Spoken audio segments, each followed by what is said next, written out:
Good morning. Good morning. We're going to give everyone a few minutes to hop on. Let's see. Y'all be active in the chat. Say hello to each other. There's Dameon.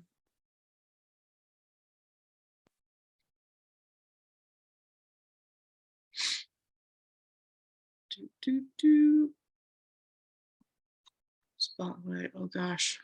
I don't want to just be up here, Dameon. I'm bringing you up here.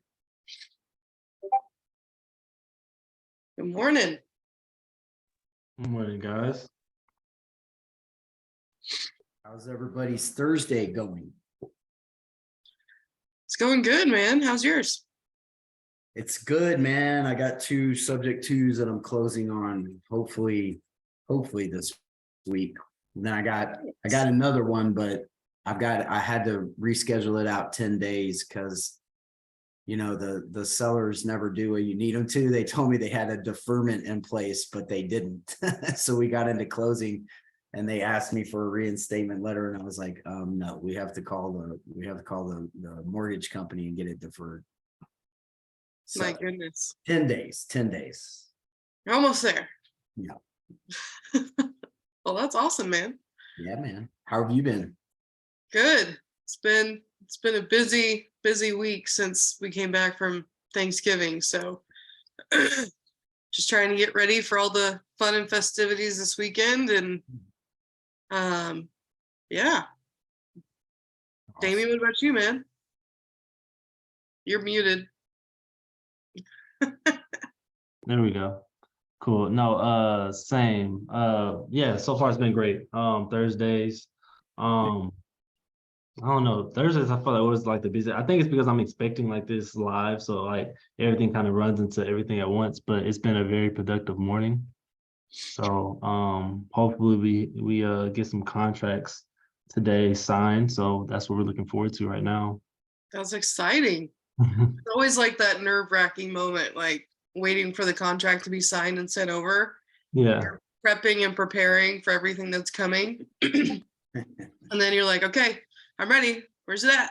Let's go. Yeah, like the sellers are bugging me about it now. So that's a good they're like, where's the contract at? I'm ready to sign. So I mean, that's a good problem to have. It is a good problem. Hey, Dameon, you're in Dallas, right? I'm in Dallas, yes. Yeah, you're an agent. Who are you with? Who's your broker there? EXP. EXP. Cool, man. Mm-hmm. Cool. Man, I'll keep you in mind. Please. I didn't know that. I'm gonna plug you into my phone now. Are you in Dallas? No, my broker is in Dallas though. Okay, awesome. I'm in Houston, but my broker's in Dallas. Who are your brokerage with? So the brokerage is Gray Square, but his name is Paul Blair, and he's pretty active in this community. He's a really investment friendly broker, man, and he was a luxury. he did luxury real estate out in California, and then moved here. So man, I like it because he's got that creative mindset. Yeah. And that's hard to come by with, especially with brokerages. So, I mean, I had to switch from what I was with to go to EXP. I was with Fathom recently, and, they don't like investors. As simple as that. Like, my mom was a whole district director for them and everything. And they end up saying like, we don't like, people investing and, doing all that kind of stuff. So we were like, that's fine. So we'll see how they feel after this next 50-point basis hike coming. Right, exactly. So we're gonna see what they do with all their agents. And now I'm calling their agents, and it's funny, like it's a whole conversation breaker whenever I call those agents. I was like, I used to be with you guys, and all that kind of stuff. So awesome, man. I'm gonna plug you in now if you don't mind. No, absolutely. Look at that, guys. That's a good example of networking right there. So if you are not introducing yourself in the chat to somebody that's in the Zoom right now, you are missing out on opportunities. So with that being said, I want everyone to plug in whatever contact they want and put it in the chat so people can reach out to them, what it is you're focusing on, and what you need help with. Okay, put that in the chat so people know, and they can save the chat, and then they can connect with you. And also put the area. It helps, guys, just like Kike and Shin have their names in the Zoom. They have their phone number if they want to put their phone number, or the best way to contact them. Some people put their IG handle, or they put where they're investing, like Shin put DFW. So put where you are investing so people know where you are. and where you're going to be investing so you guys can connect better. So, all right. Well, guys, welcome in. Today it's going to be me and Dameon, but we have Mike Jackson and Damon Ponder in here, so going to be great resources. I'm sure Damon's going to pop in whenever he has something to add, which I would appreciate.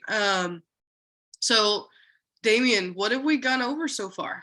So first week we went over finding the properties, say how to find the agents, how to communicate with them, how to, certain things like that. Second week we went over comping, underwriting, things of that nature. As far as like once we find that deal, how are we properly underwriting it to, potentially sell off to our end buyers, our fix and flippers or buy and holders, whatever the case is.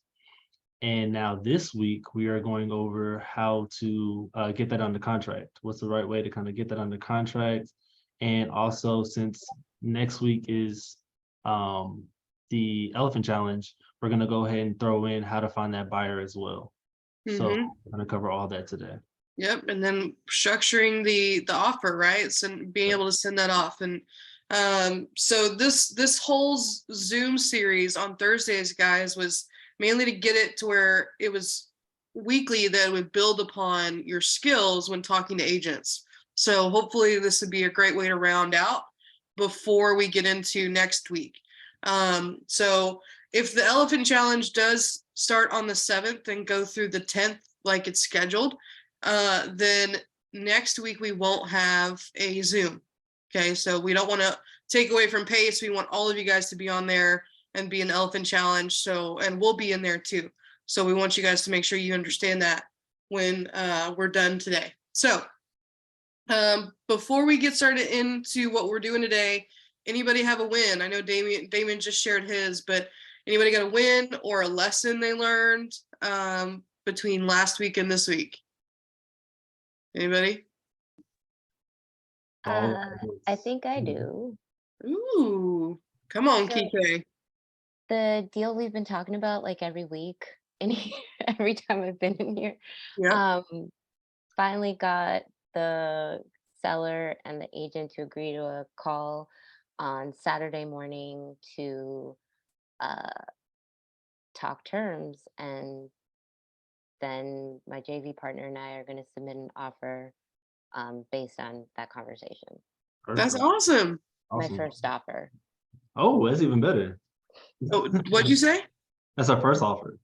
First Ooh, offer and already getting going. already. Look at that. Yeah, and I've already talked to a transaction coordinator. We have somebody lined up for transactional lending for our earnest money deposit. And we also have, I have a conversation with a title company that I had reached out to, but they haven't gotten back to me. So just based on that, I feel like maybe they're too busy. So I need to find another title company. Where are you at? Tampa. Oh, some- Here, I'll type one in. I know one in Tampa. That's really Oh. good. Okay, cool. And then I completely forgot that when I started this real estate journey that my uncle who invests in Tampa was like, do your first deal, get your first deal done.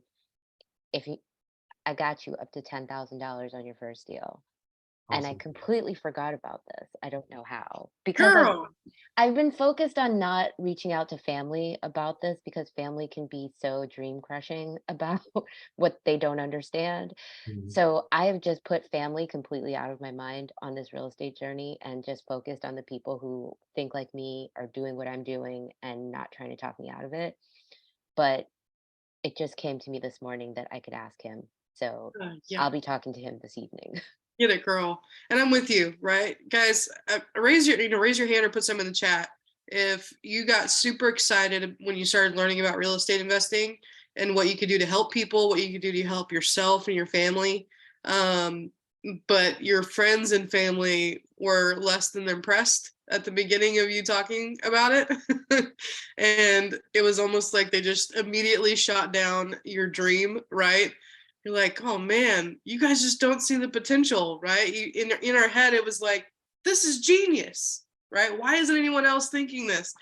And so it's a little disheartening at the beginning, but you just kind of got to push through it a little bit. And Kike, I'm proud of you. Like, Thank you. being willing to go up to a family member that offered help is hard enough, but being willing to do that when most of your family doesn't really know what it is you do and are, you know, questioning it, that's a huge battle to win, right? And so I would say reach out to him, see what he says. He might be able to help you find a deal. Mhm. Yeah. So before I found this group and Pace's videos, like I didn't really know what to talk to him about. Like I was like, I need help, but I don't know what I don't know right now. Mhm. And he's like, well, find your first deal and then come talk to me. There you And go. he's like, Find a problem. he he basically said to me, I don't want to talk to you until you have something to say. Perfect. And I I didn't take it personally. I I was like, okay. So I just, went out there. It's like what Pace says, right? You know, go make a mess and then ask for help, right? Go make a mess that you don't know how to clean up, right? That you have no idea what you're doing, and then go ask for help. And the reason they say that is because we can talk in hypotheticals all day long, right? But if we don't have a concrete example or situation that's going on, there's going to be so many different answers to that one hypothetical question, or different scenarios that we can maybe change the outcome or whatever it is, right? Mhm. So when anybody talks to you and says go get your first deal, they really mean go make a mess, and then when you run into a problem that I can specifically help on, then let me know, right?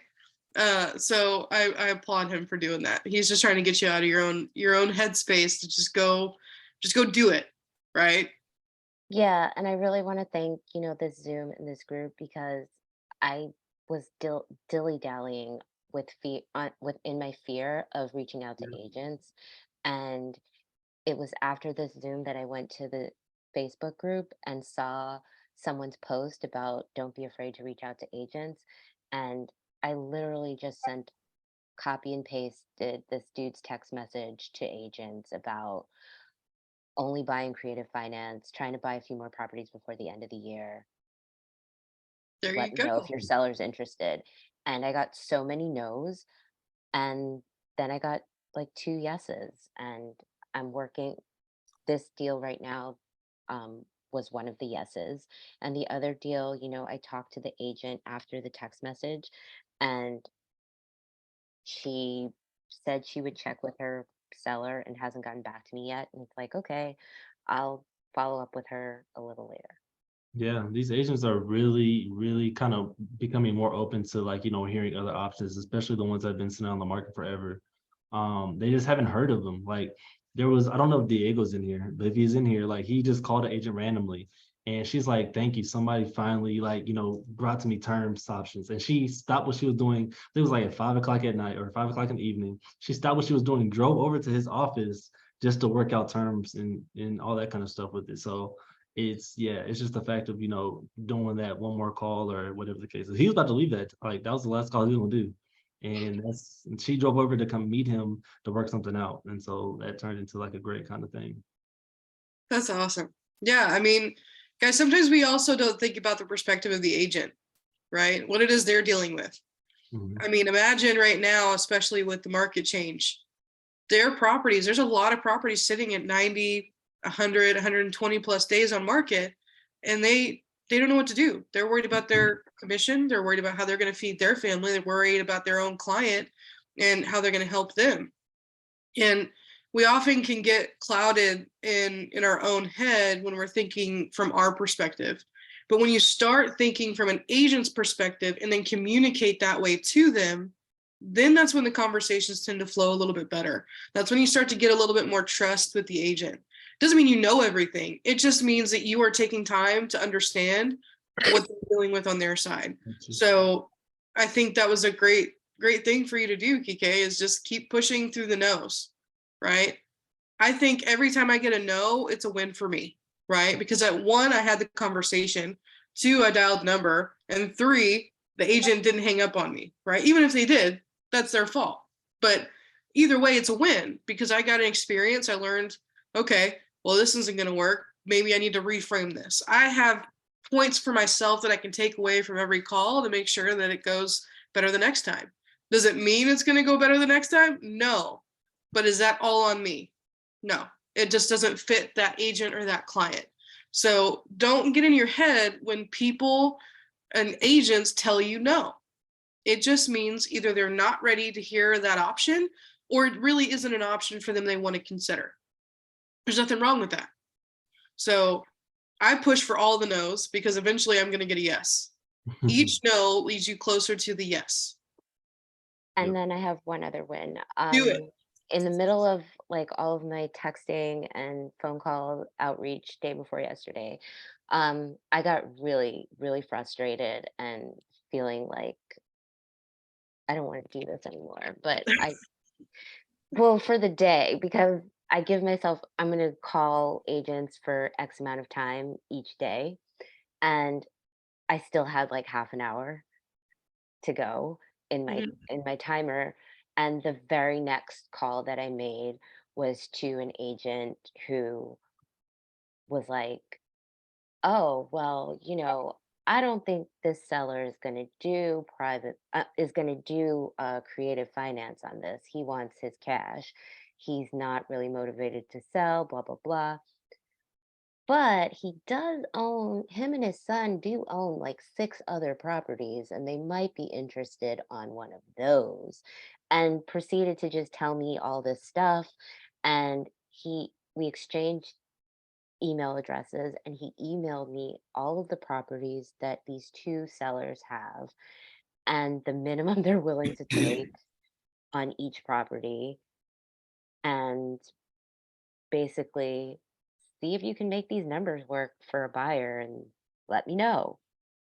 And he's like, wow, I really like what you're trying to do. And, this creative finance is really important because he gets it.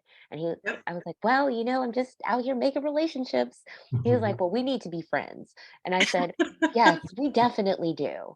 And that's how I ended the call. And we've been in touch via email a couple of times, and he's like, if you need pictures or if there's a property that you really are interested in, I'll go take pictures for you because 2 of them aren't listed. And he's like, yeah, whatever you need. And Girl, that's amazing. Yeah. yeah, so that was another cool like jazz to my week. So So what you need to do is really nurture that relationship.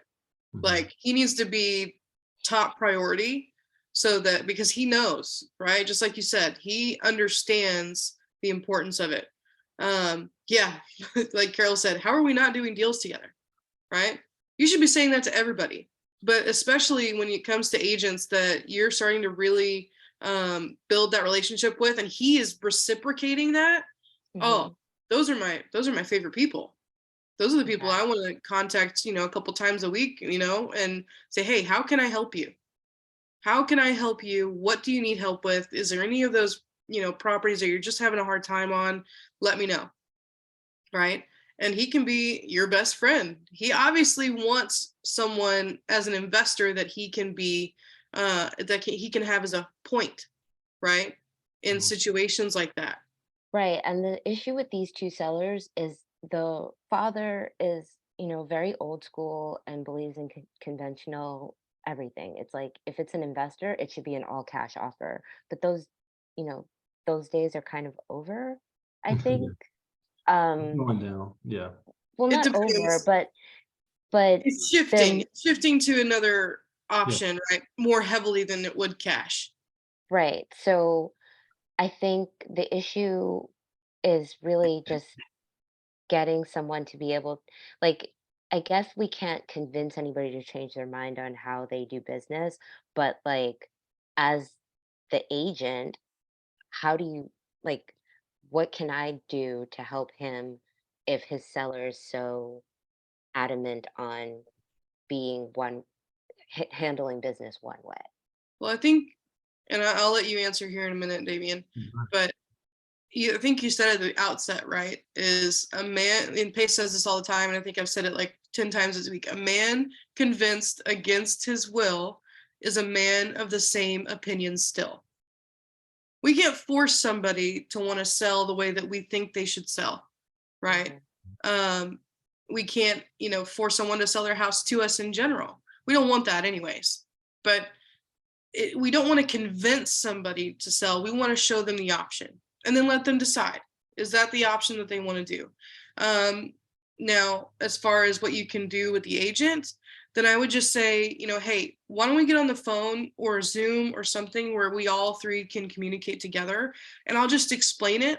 So that way, maybe you as the agent can understand a little bit more about what I do, and so can your seller, so we can figure out the best way to help your client. And then go from there. If they say no, they say no, but just let them know you're a resource afterwards, right? Dameon, do you want to add anything to that? No, absolutely. So like a lot of things that, or a lot of ways I kind of tell the agents as, I'm saying that I'm like another tool in your tool belt. So like, if that cash offer that you're looking for doesn't work out, just know that you can always call me to work something out and find out some more options to help out your seller. And that just kind of plays onto the agent being more educated on multiple different strategies on kind of, because I mean, like I'm assuming Dameon, or not Dameon, that's my name. See? Dameon, I'll bring him up here. People call me Damon anyway. So, but yeah, Damon and Mike, and I'm pretty sure agree that they don't teach you how to do a lot of the stuff that, such as comping and how to do seller financing, all this stuff in real estate school. And so it's just the fact that you have to educate them every time you kind of get on the phone. Like I said, I'm educating all the time agents on, different ways they can kind of help out their sellers, because they just don't know. The confused mind always says no. And so just let them know that, it may not be the right time for you guys right now, but, just in case that time does come, just have my numbers saved, or I'll just follow up with you and just, use me as you see fit, and just kind of go about that way.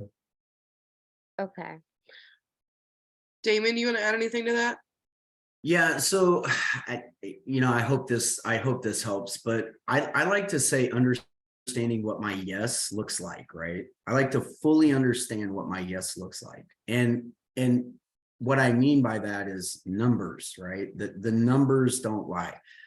So guys, for me, right, I put all of my lists into Mojo Dialer. I think Dameon probably does this too, since he's an agent. I know how many phone calls I have to make a day. I know how many conversations I need to have that leads me down the road to the yes, right? I make 450 phone calls a week, which relegates to 100 to 150 conversations, which relegates to 10 to 15 leads, which relegates to 2 to 3 closes a month. What does your yes look like? Mm-hmm. If you understand that, then I mean, getting to the yes is not the problem, right? Yeah. KPIs, make sure you're doing your calls, make sure you're doing what you need those to do. KPIs, like knowing, I think like as you talk to these agents, try to keep track. Am I talking to 10 agents before I get that legitimate conversation? 15? And that's what drives you, right? Like, oh man, I've made 7 phone calls today. I've got 8 more to go before I have that yes, right? Yep. It's important. Does that help, Kike? Yep, sure does. Awesome. And that's why I didn't quit. Girl, I'm glad you didn't. That's why I didn't quit at that moment, because if I had quit, I would have never talked to Jonathan. I remember his name and everything. Like I would have never talked to him. He is going to be your best friend. That's what I'm going to hear, the next week, and maybe before the end of the year, you guys are going to be best friends doing all kinds of deals together. Looking forward to it. Awesome job, girl. Thank you. All right, I'm gonna take you out of spotlight. I'm just gonna leave you up here, Damon. It's just gonna happen. You're up here. All right, Dameon, should we hop into it? You guys have to yeah, absolutely. We can definitely hop into it. Where are we going for? We want to start with the contracts, like which ways we can kind of get it on the contract. Yeah, let's do that. So guys, it's a few different ways you can actually get the property under contract from the seller. Obviously, you can go to the listing agent and ask them to be dual representation of representing the seller and also you as the buyer. If they're open to that. A lot of agents, I don't see why they wouldn't be open to it. Or just grabbing somebody else in their office and saying, hey, do you mind representing them, and cutting them in on the commission is always a way. If that agent is not open to that, you can just go grab, somebody within the creative financing group, or somebody that's an agent like myself or Damon or Mike or anybody like that. And we'll represent you. No problem at all. I don't see anybody saying no to that. And we'll represent you. We'll write up the offer and send it in for you. And so a lot of times we are seeing that, I guess in a way, wholesalers or wherever investors are kind of being like, stagnant on sending that offer because they feel like, their offer's too low or whatever the case is, whatever they kind of think up in their mind. So they don't feel comfortable enough with just sending an offer. So a lot of people are looking at towards doing LOIs, which is perfectly fine. It's just basically a sample copy of a contract, just stating out your terms and what you're presenting and stuff like that. And it just has that physical copy so a seller or an agent can actually present to their seller so they actually know what's going on without actually having to write any kind of signatures or have anything at stake, which is perfectly fine. So do you want to kind of talk about more on LOIs? Yeah, guys. So what Dameon is getting at is that you don't get caught up in how you send the offer, right? If that's what's keeping you from sending the offer, you need to go send 5 offers today that just don't make sense. And I know we don't want to waste anyone's time, but if that's where you're getting stuck is I don't want to submit that lowball offer, then you just need to submit an offer. That's the problem. Go take an action, get out of that fear for a second, send it, you're like, oh, okay, that wasn't that bad. So when we're submitting an offer, you can do the LOI, which is formal, right? It's letter of intent, or you can send an email, right? Always be written. I try to avoid doing text messages, okay? Unless the agent says, yeah, just send it to me in a text and I'll present it to my client.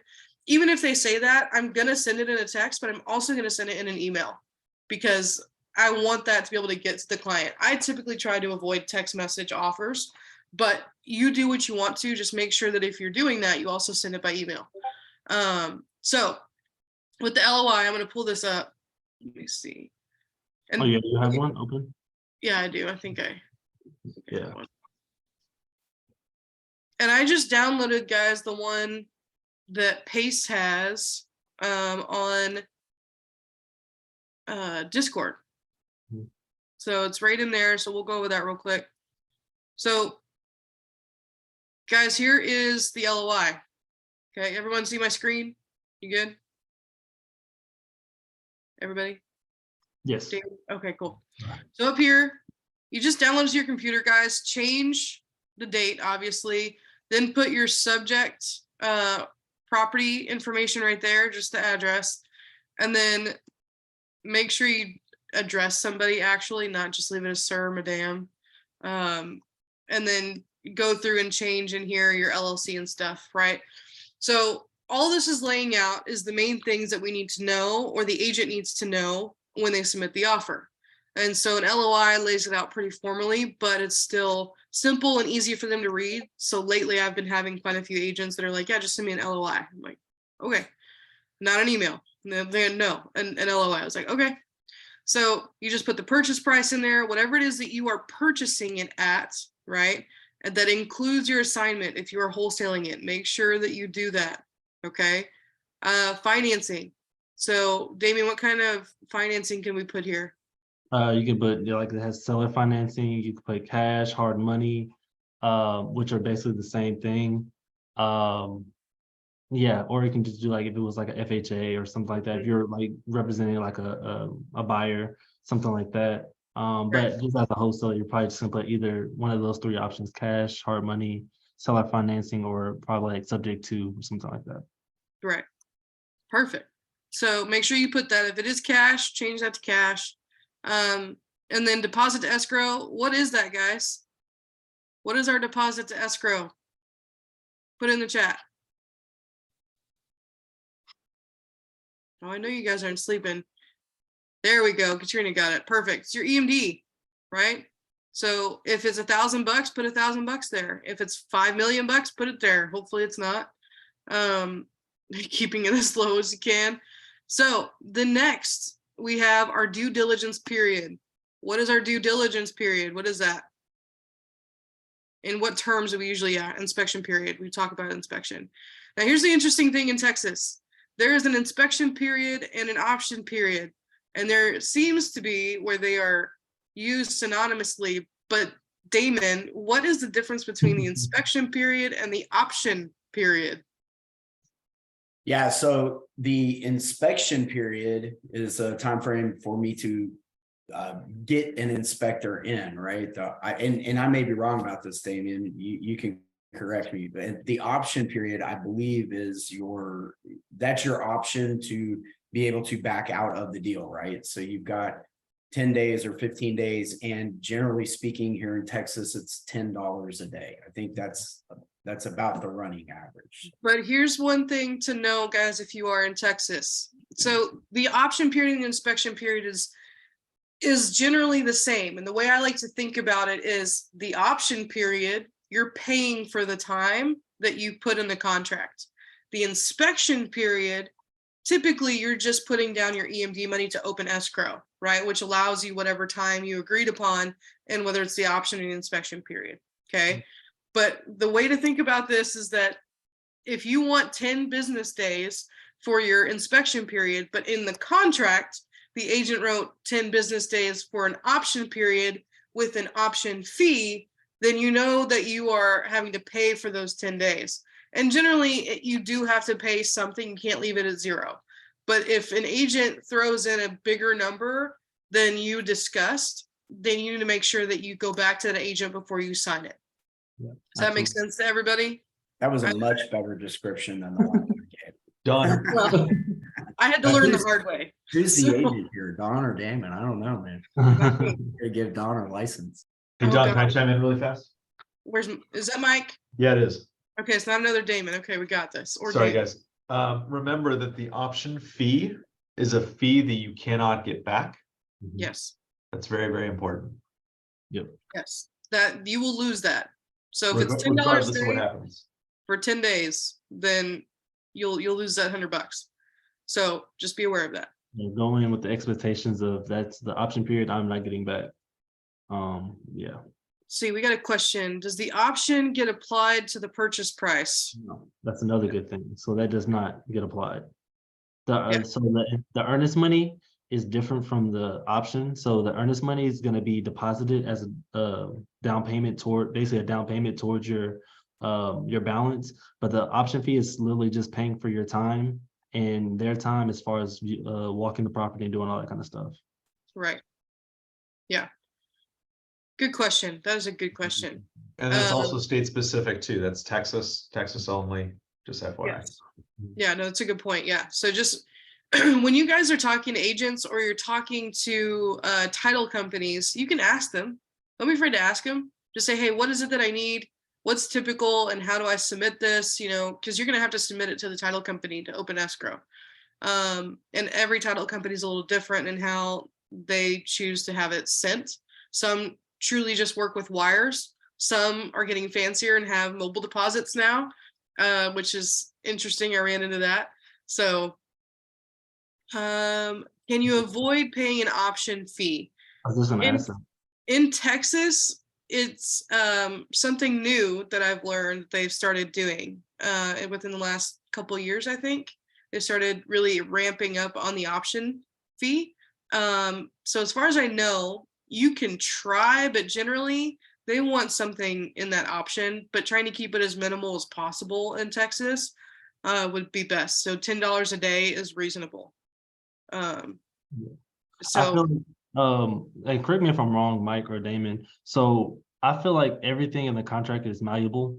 So I feel like because the thing is like when you're a Texas agent and you're just only thinking of a Texas agent, you just know of the option period. So sometimes it's like, that has to be in there. Like, I don't know a way that it can't be in there.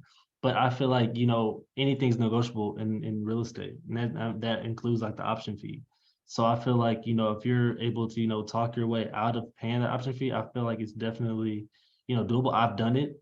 But I don't know if that's, per se the way to kind of educate people. But yeah, I do feel like there's a ways of avoiding option fee if you kind of let it known out there beforehand. what are your thoughts, Damon? Oh man, that's a difficult one, right? Because I have some agents that are a little more tenured that are more willing to forego an option. But I find that newer agents who don't have much experience, they're kind of running off what they see, not necessarily what they know. So typically for them, it's $100 to $150. But yeah, I've done as little as $10. I've done none. I've done 100, and I kind of have to gauge it on the agent. It's a tough one for Right.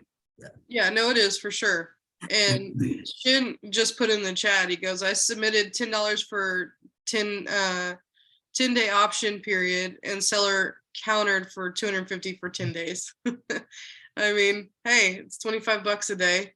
It just depends on if it's worth it, right? Like, do you feel really good about this transaction? Is it going to go through? Is that $250, really nothing compared to what you might get on an assignment?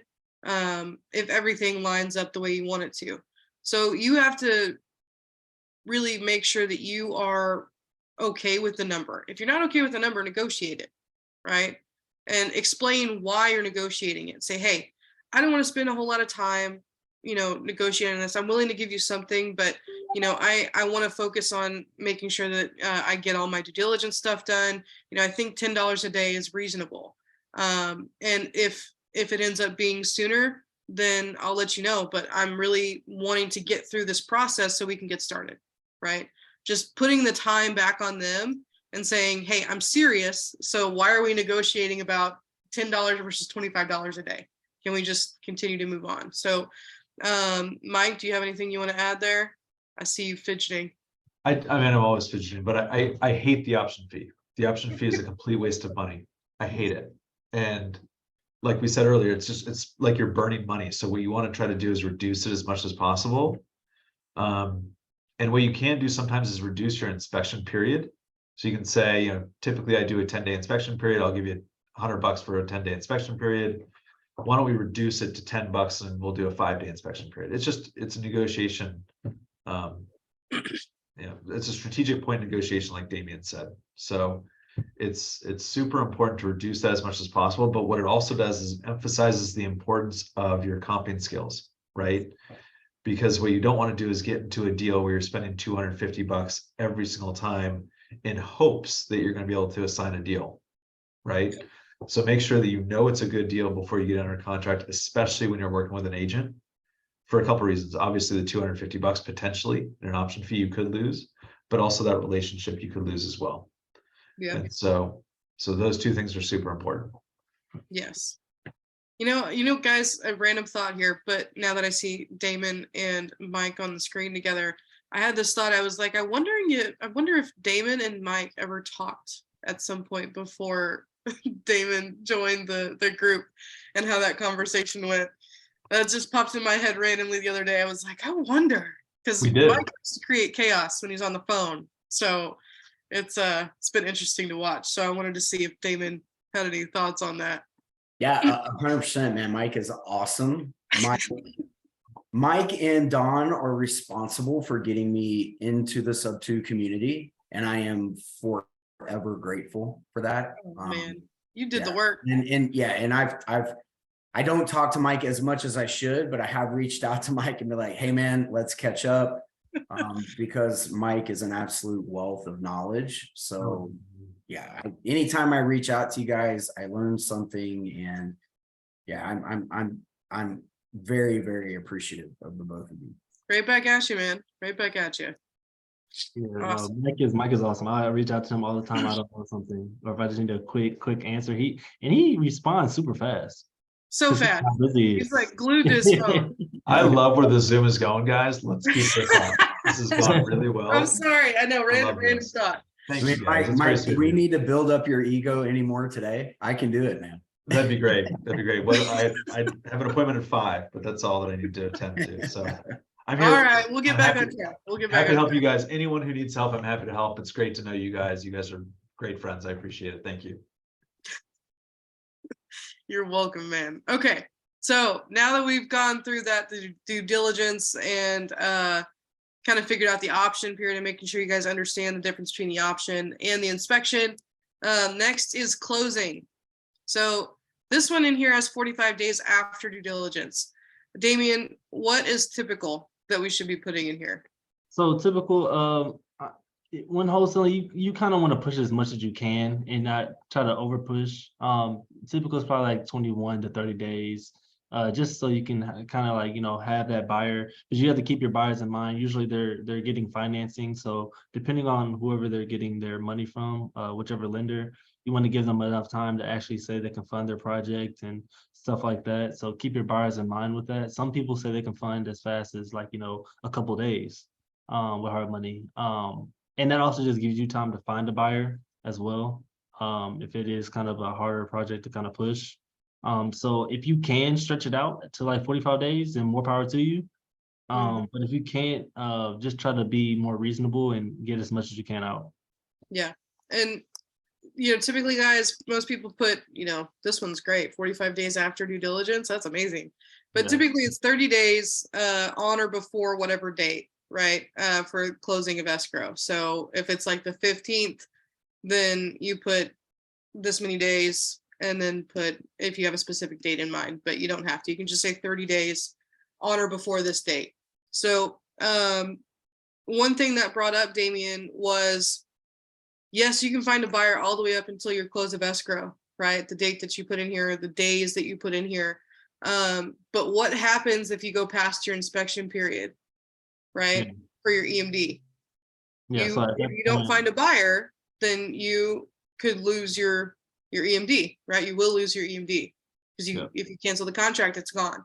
But that doesn't mean you have to cancel the contract because you have a certain amount of days after your inspection period to be able to find that buyer. So if you're confident that you can find a buyer, then keep going with the contract. But just know that if you go past your inspection period, if you don't find a buyer and you cancel, then you've lost your EMD. Okay. So I want to make sure that everyone understands that point and that you don't have to cancel a contract during the inspection period if you don't have a buyer, if you're confident that you have other buyers. If you are not confident in that, then cancel the contract. Does that make sense to everybody? Put a yes in the chat if it does. Perfect. Okay.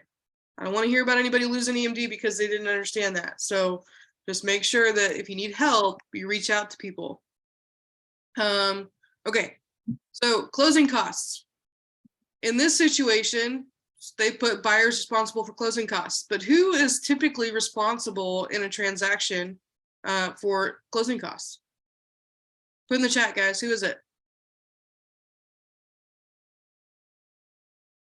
Yeah, there you go. Yeah, the seller is responsible for closing costs and agent fees, right? So why would a buyer say they're responsible for closing costs? Because it's a negotiation tactic, right? It's a way to negotiate and say, hey, I can come up to your number or you come down to my number and I'll pay for closing costs, but you pay the agent, right? Or I pay for the closing costs and the commission, right? It's just a way for us to negotiate to get into the deal.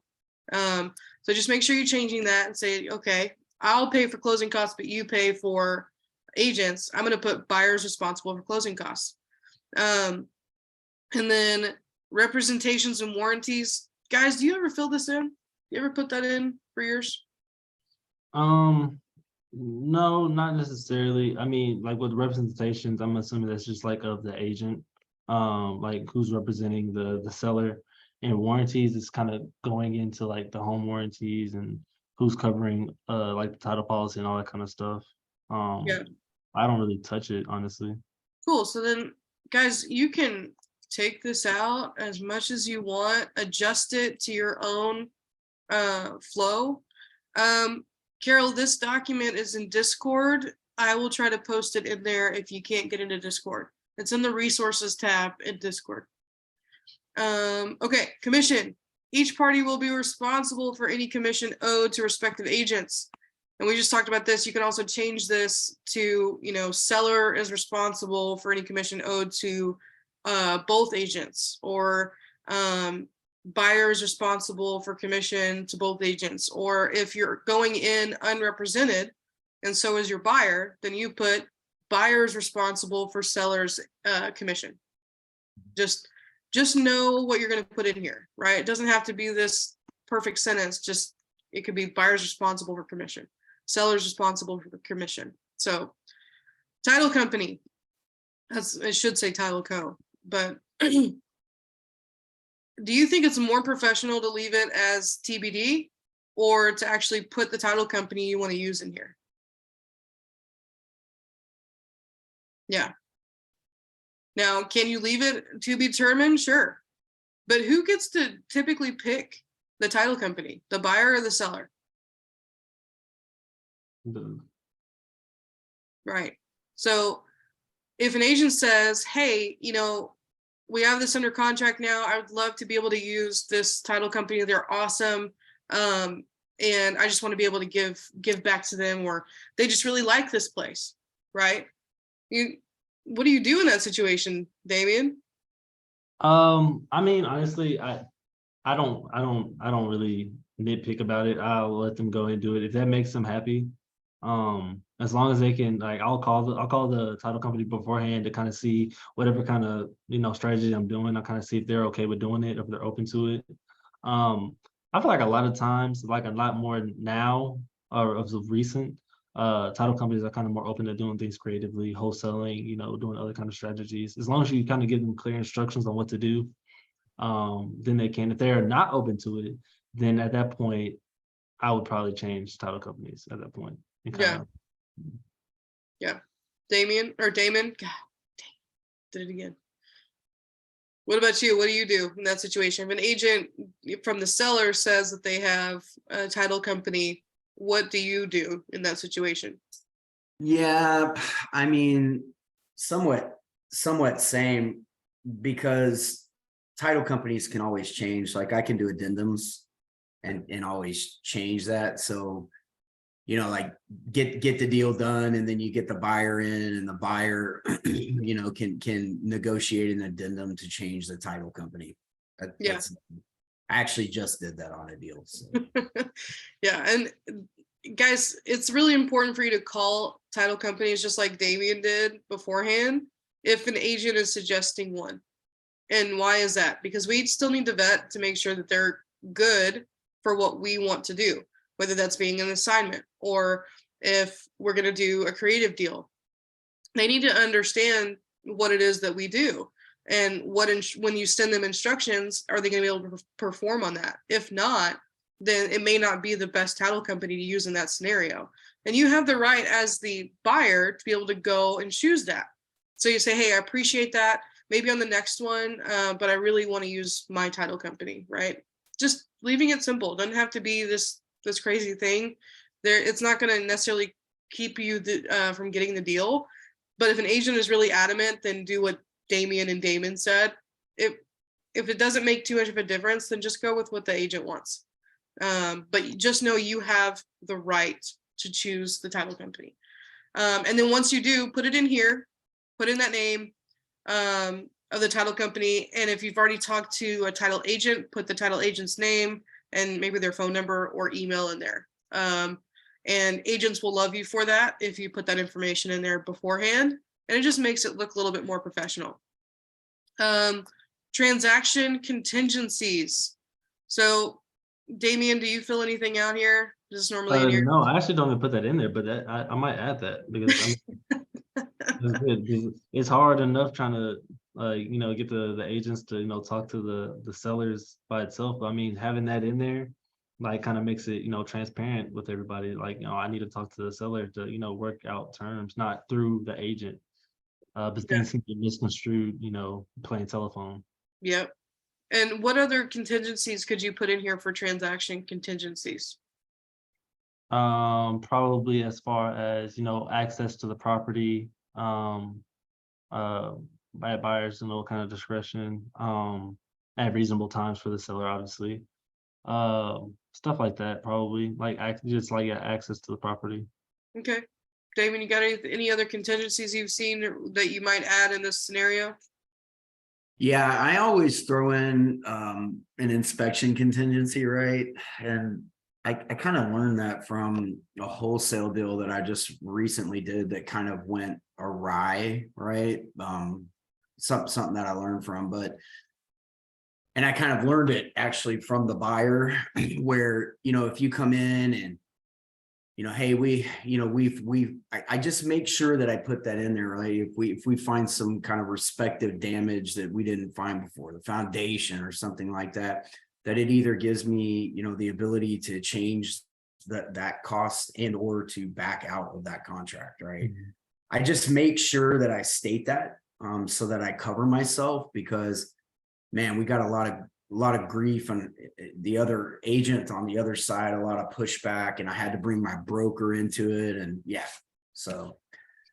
That's interesting. So just- why would you get, if you're in your inspection period and you decide to cancel a contract, why would you get so much grief? Yeah, because what they tried to come with, right, was cash. It was a cash offer on as is, right? Mhm. So we came into the inspection period and of course brought the inspector contractor over. And we found that there were some problems with the foundation that we didn't know about, a pier beam, it leaned a little bit, whatever. And it was going to cost $30,000 to fix it. Well, the pushback from us was, you guys are buying this cash offer as is. But the buying agent was like, well, but my buyer is not going to go for that. They want $30,000. So I had to take that back to the seller and have her make the decision, right? Because the way that this whole thing worked is that I brought it in as a wholesale. I think Mike knew about this, right? I brought it in as a wholesale where I wasn't the agent on it, and so then we had some difficulty there. I had to do it under a company, and then I filed the memorandum, and once it came to the buyer, we listed it across the MLS, right?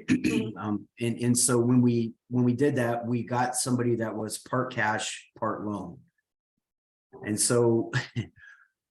Anyway, it was a fairly intricate deal, like if I explained all the inner workings of it, but I had to basically assign that contract, but then I had to represent the seller.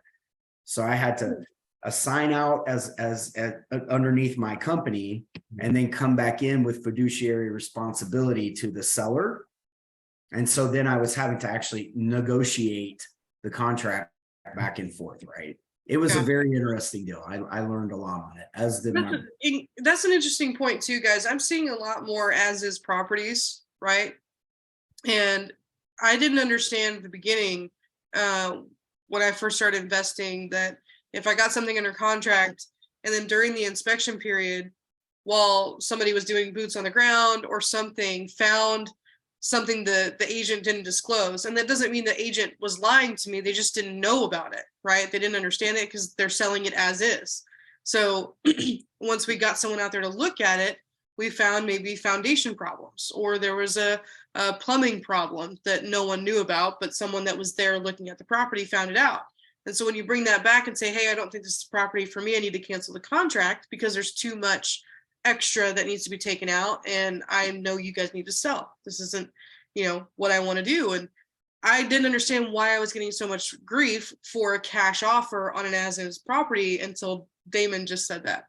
And it makes sense to me because you can put in the contingencies, hey, based on this as an as-is property, I understand that during the inspection period something may come up, but it's my discretion if I choose to continue on this inspection period of this contract, dependent upon what comes up, right? You can put that in there. I'm sure Dameon has it written probably a little bit better than I do, but if you want to share that, Dameon, can you put that little blurb? Yeah, let me jump into the contract and I can find exactly what I put in there under and on the Texas 1-4, it's under provisions, I believe. But yeah, let me jump in and I'll take a look. Okay, cool. I appreciate that. Okay, guys. So these are the basic things. Can I add something to that really quick? Yeah, It's Eddie. Eddie? Yeah, go ahead, Eddie. Hey, Eddie Ramirez. Good morning. So we're talking about this contingency and all that good stuff, right? I've heard from, and I don't know if this is true or not, I'm from California, in Texas, and I heard it from the man, Pace. he said that he has a couple $1,000s still stuck in escrow, and it's been like 5 years. Do we need some kind of extra piece of paper that says, hey, if within the contingency period, if XYZ doesn't go pan through or whatever, I can get my money back out? And then both parties need to sign that? Yeah, the mutual consent of release of earnest money. So if you're using the Paces wholesale contract, that already has that clause in there. It's basically stating that, because Texas is one of the states that you need mutual consent to release your earnest money that's inside, escrow. So once you sign that, or once the seller, both of you guys sign that, whenever you do cancel, it will automatically kind of, exit out. But if you're using like the trade contract, that's not going to happen. So you need to have both parties, state that, you have mutual consent that you can, cancel and get your earnest money back. So that is. So it's called mutual consent to cancel contract? Is that what you're saying? Yeah. Yeah, mutual consent to release earnest money. I think it's something along those lines. I may be butchering the name at some level of that, but Okay. that's what it is. I thought I'd just ask that question because that's an important question. It's very important. Absolutely. Very, right? I think everybody will drop that ball if you haven't really done a deal before, then you'll be like, and then you just lost like And it's 2 or 3 or state-specific. 5,000. Just remember, guys, it's state specific. Not every Yeah. state needs a mutual release. What's interesting, in the Trek contract, isn't it pretty balanced? So if you cancel within your inspection period, it's considered that the EMD goes back to the buyer. With the option fee, that's what the option fee is for. There we Right. go. Now we got it. So Now you're tying them in. yeah, so the option fee allows you, it's basically insurance. That's Right. basically what you're doing. You're buying insurance against your EMD. But the one thing that you have to remember too is that regardless of the state that you're in, if you're going direct to seller, or if you find a way to use that clause from Pace's contract, make sure you contact the title company that you do use and close through, and make sure that they're okay with that clause. Some won't be, some will be, but make sure that they either have it read by their in-house attorney, or that they're just accepting of that clause in the contract. Before Because you there are send the situations money, where there are situations where you could still have that in the contract, but because of state regulation, they won't release it. Mhm. Wow. Okay. Yeah. Good to know. Yeah, it's a good question. I appreciate you asking that question. I come in with the best only. You do, man. Awesome. All right. Thank Thank you, Eddie. you. And then, okay, so now we got through contingencies, right? You can, put those things in there that we discussed. Down here, you don't have to have this in here. You don't have to sign it or anything. You can leave it in there if you want. But it's just an offer, guys. This isn't something that signature is more for multifamily or kind of commercial type properties that you would have that in there. It's basically an acknowledgement for people in that space. But for this particular example, you don't need to have the signatures in there. And you can even delete this paragraph if you choose to. It's up to you. But I think if you're not going to have someone sign it, then I would just leave it how it is. But if we take this out, this is basically what you need to send the agent. That's all they need. And you can actually just copy and paste this and throw it in an email, right? It doesn't have to be super complicated. So if we're getting stuck on submitting an offer and it just makes you feel better to put it on an LOI, do it, right? Just do it, make it simple. It's easy to read for the agent and send it. Don't get stuck on, it's a lowball offer. Oh, do I have everything I need? It's probably going to be terrible the first time you send the offer. That's okay. Just send the offer. They'll give you feedback. Now, if it gets accepted, then you can panic and then come to one of us and we'll help you out. But don't get stuck on this process. You need to be able to submit offers to be able to get to your deal. So, Dameon, you got anything you want to add? Oh no, that was perfect. All right, you want to show them how you email one? Yeah. Let me see. I'll stop my share. Let's see. How I email one. Let's see. I actually have one that I just Yeah, just pull one up.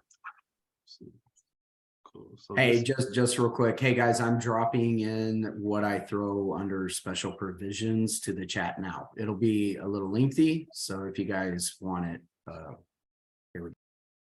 Thank you, Damon. absolutely. So here's one that was done a couple weeks back, or maybe last week. I think it was last week. But yeah, it has all that. Has like, you know, the seller's name, the family's name, the LLC, and just clear kind of definition, defining, you know, who I'm talking to whenever I'm presenting or saying like the seller and property and stuff like that. The purchase price, this would be a cash or hard money, stating that the proof of funds is going to be there, inspection contingency, 30-day close, EMD for the 14 days. And this is in Florida, by the way, so it's not even in Texas, but stating that access to the property and saying that the seller is going to give, you know, give me access. And I emailed this one. So I literally just, so this is on a Google Drive. And so what I did is I actually just made a link for it, and I just copied that link into the email and just had them open up the email and only gave them access to it. Well, I had it actually open to access to everybody, but yeah, I just put that on a Google link and I sent it to them and just kind of made it easy. So they opened it up, sent that email to their sellers. They opened it up, reviewed it, and they're ready to go into contract, actually. Cool. Do you Yeah. ever just type one, right? Just with the same parameters. You just say, hey, Yeah, here. no, honestly, yeah, since I did it on a Google Drive, I can just literally just go over here and just do file, make a copy, and I can just change the name and just change the property from that point on, and change the price, because my LLCs don't say the same in Florida, and it'd be a different one in Texas. And all I gotta do is just keep the same things, same parameters and stuff like that, and just do the same thing, that creates a new link for my Google link, send a new email, and do the same thing over again. Awesome. Yeah, and guys, you can just literally copy this and paste it into an email if you want to, right? It doesn't have to be on a document. Damon, how do you send offers normally? Is it on an LOI, or do you just submit it through an email? yeah. So normally for me, as long as it's in Texas, I'm using a Texas. I'm using a Trek contract. Gotcha. And then I've got I think anybody that's familiar with Paul who's working here, but I have like a digital Google form, right? I fill out that Google form. It automatically populates a Google sheet, which automatically populates a Texas 1 to 4. So really all I have to fill in is the seller's name and the legal description. So I just stand it next to the MLS. But then if it's outside of the state of Texas, I'm using a purchase contract. And sometimes I've even used like a standard, like a Florida, realty contract. Again, I have to gauge that on who I'm dealing with sometimes. Right. And it's dependent, right? That's kind of what we said from the beginning, is that it just depends on the agent you're dealing with and the relationship you have with them. So I think you guys just need to gauge that yourself and see what works and what doesn't. Here, guys, I'll give you an example of an offer that I sent. And this was in the first Elephant Challenge that Pace went over. So if you haven't watched that, he's got some really good ways that you can submit an offer, and he even made a script. So if you want to write it as an email yourself, you can. And this was my mess up offer. The numbers don't make sense. Okay, my offer was terrible. Cash, easy. I wrote that in there. But in my case, for the property I was looking at, there was an option for seller financing. It said through the agent they were willing to look at seller financing options. So I put both. Do not do that if you have not discussed seller financing with the agent. Okay, just make sure, because they're going to be confused when you submit that it's not a good way to kind of throw it in there. So I just put this little thing in here. So if you want to make a screenshot and get all this wordage in here, okay, I might be able to copy it for you, but you just list everything that goes with it. If it's a seller financing or if it's cash, just leave it as the number, and then maybe adding in what type of funding it is so they understand what you're trying to do. And then down here, you can just add all of this stuff, right? This was a great way to just kind of leave it open-ended and to get a response back, which I did. Freaked me out. They ended up keeping it as a second option. I was like, oh my gosh, please do not accept this as a second option. Please do not. These numbers are not good. Don't do that. But it got me out of my shell to submit this offer. Okay. Once I did that, I was like, okay, that wasn't as scary as I thought it was going to be. Not that bad. It's okay. And the fact that you did it like both sides, like so they could see both options, that was good. Because that's what I did on the other one. I didn't even show you the other side. It was 2 pages to it. Oh, my But bad, man. I didn't oh know. no, I forgot to even show you guys. I forgot it was even that was on there. But they did the cash one. But yeah, no, the fact that you can put both on there, so whenever you make sure they are open to seller financing, put both options so the seller can see like, which one's, better for their situation. Yeah. And that kind of just helps you out because it rules out, well, this one I'm doing for cash and I don't want that low of an offer, but you're kind of giving me more here on creative. So let's kind of see what's more kind of going towards that way. So that's always a good thing to put both offers out there. Yep. I completely agree. Right. And this is a great way to just end it right on the please let me know what you and your clients think. Because you're leaving it open for another deal, right? And the response I got was great. She goes, oh my gosh, this is great. I really would love to work with you. And so I've built that relationship up with this person. So I think, guys, this we kind of honed in on that a little bit about what it is and how you can submit the offer. Does that help everybody? Does that make a little bit more sense? Nope, didn't help single person. Okay, there we go, Haley. Good job. Cool. All right. So do we think we can submit offers now? Give me a hell yes if you think you can submit an offer after watching that. Perfect. And if you're like, nope, that was stupid, just put nope. It's fine. I need feedback anyways. We do. Yeah. Perfect. All right, guys. So now we know how to submit the offer. It's not as big and scary as we thought it was. So Dameon, what's next? Next is we are going to find the buyers. Find the buyers or what are the different ways we can find buyers?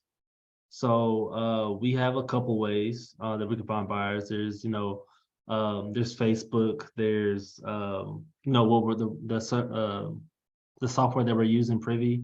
I know Pace went through a couple ways that how you can find cash buyers on Privy by going to recently sold comps and finding out, calling those agents saying like, I see this job or this property you just sold, looks like a great job. Any way you can get in touch with that fix and flippers so I can sell them another property that you can list out for them. It's a good way to kind of lead into that. You have meetups. That's the way I usually kind of meet a lot of my buyers in person because I like being personable with the buyers and going to all kinds of kind of meetups. The buyers are always going to go because I'm a buyer and I go to meetups. And so I think it's a perfect place to meet other buyers and wholesalers that are trying to get inside the realm. Also just going into Google, typing in cash buyers in your local, market and, Here, calling those guys. Dameon, share your screen. Oh, and yeah. Just show them how easy it is to find it, right? This. We like to overcomplicate things in our head, guys, a lot. You're not alone in that. I do that all the time. Like, how am I supposed to find a buyer? I don't know anybody. I don't know what I'm doing, right? It's just, right, it's human nature. We all do it.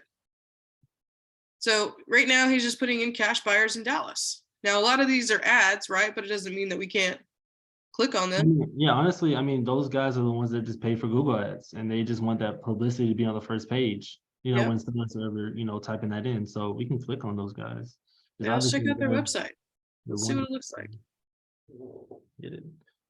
John G. Hello. So yeah, I need to move this thing out the way so I can see. Okay, cool. So honestly, yeah. And there's his number. I'm pretty sure that's his cell phone number. But yeah, that's his number. He's buying houses, and just be a call of, actually, should we just call him? Let's just call him. Let's do it. Let's see what's going on.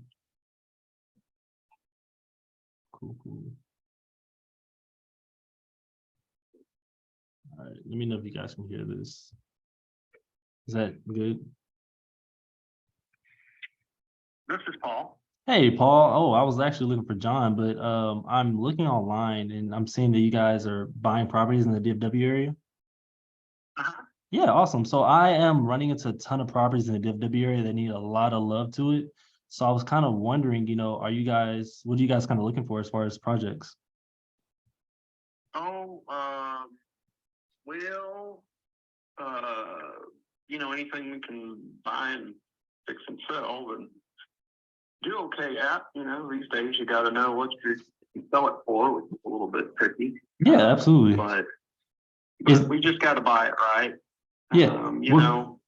Probably 70% of what it's worth as it sits is somewhere about where we can be interested in it. If that number fits, then we're game for pretty much anything. Okay, and that's 70% of like ARV? So yeah, it is generally if you take whatever you think something's worth in top state, subtract how much you realistically got to spend on it to get it there. Yeah. And whatever that number is, 70% of that number is about where we're going. Okay, cool. So basically ARV minus rehab, and then basically 70% of that, so you can kind of put some work into it and get it back up to speed. That's about where we're interested in buying it. Yeah. Gotcha. And Okay. 70% of that not based on income.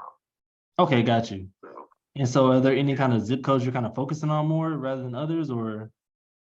not really. Okay, cool. We're kind of in the Dallas area. We're eager to buy anything we can get to in an hour or less. Now and things may be changing as far as like what we're able to buy. For the past history, we've had a lot of wholesalers or folks that were looking in databases and trying to feed us deals. And we just weren't competitive with the prices. Like generally you can find somebody that's willing to pay more. So a lot of folks, when I have these conversations with people, generally they'll, there's somebody else that'll agree to pay more. Now, that was back in the good old days, and we've been at it for 20 or 30 years, and we're dependable, and so that's kind of where we fit. I think if somebody's looking like, what are you guys good at? We're good at. We'll go out, we'll make an offer. We don't have an option period. We're not looking to wholesale it. We're not looking to assign it. Perfect. We're looking to buy. We will close.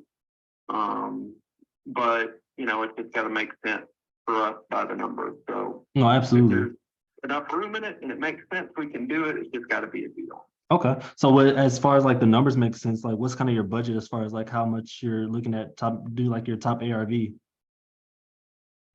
probably don't. We'll look at anything, but we probably aren't going to get real excited about selling something that goes for over 500 or 600 right now. Yeah, it makes sense because it's not really buyers, it's kind of buying. Or less retail value is probably where we're going to be more comfortable. The lower the better, just because the higher interest rates are, the harder it is for people to borrow money.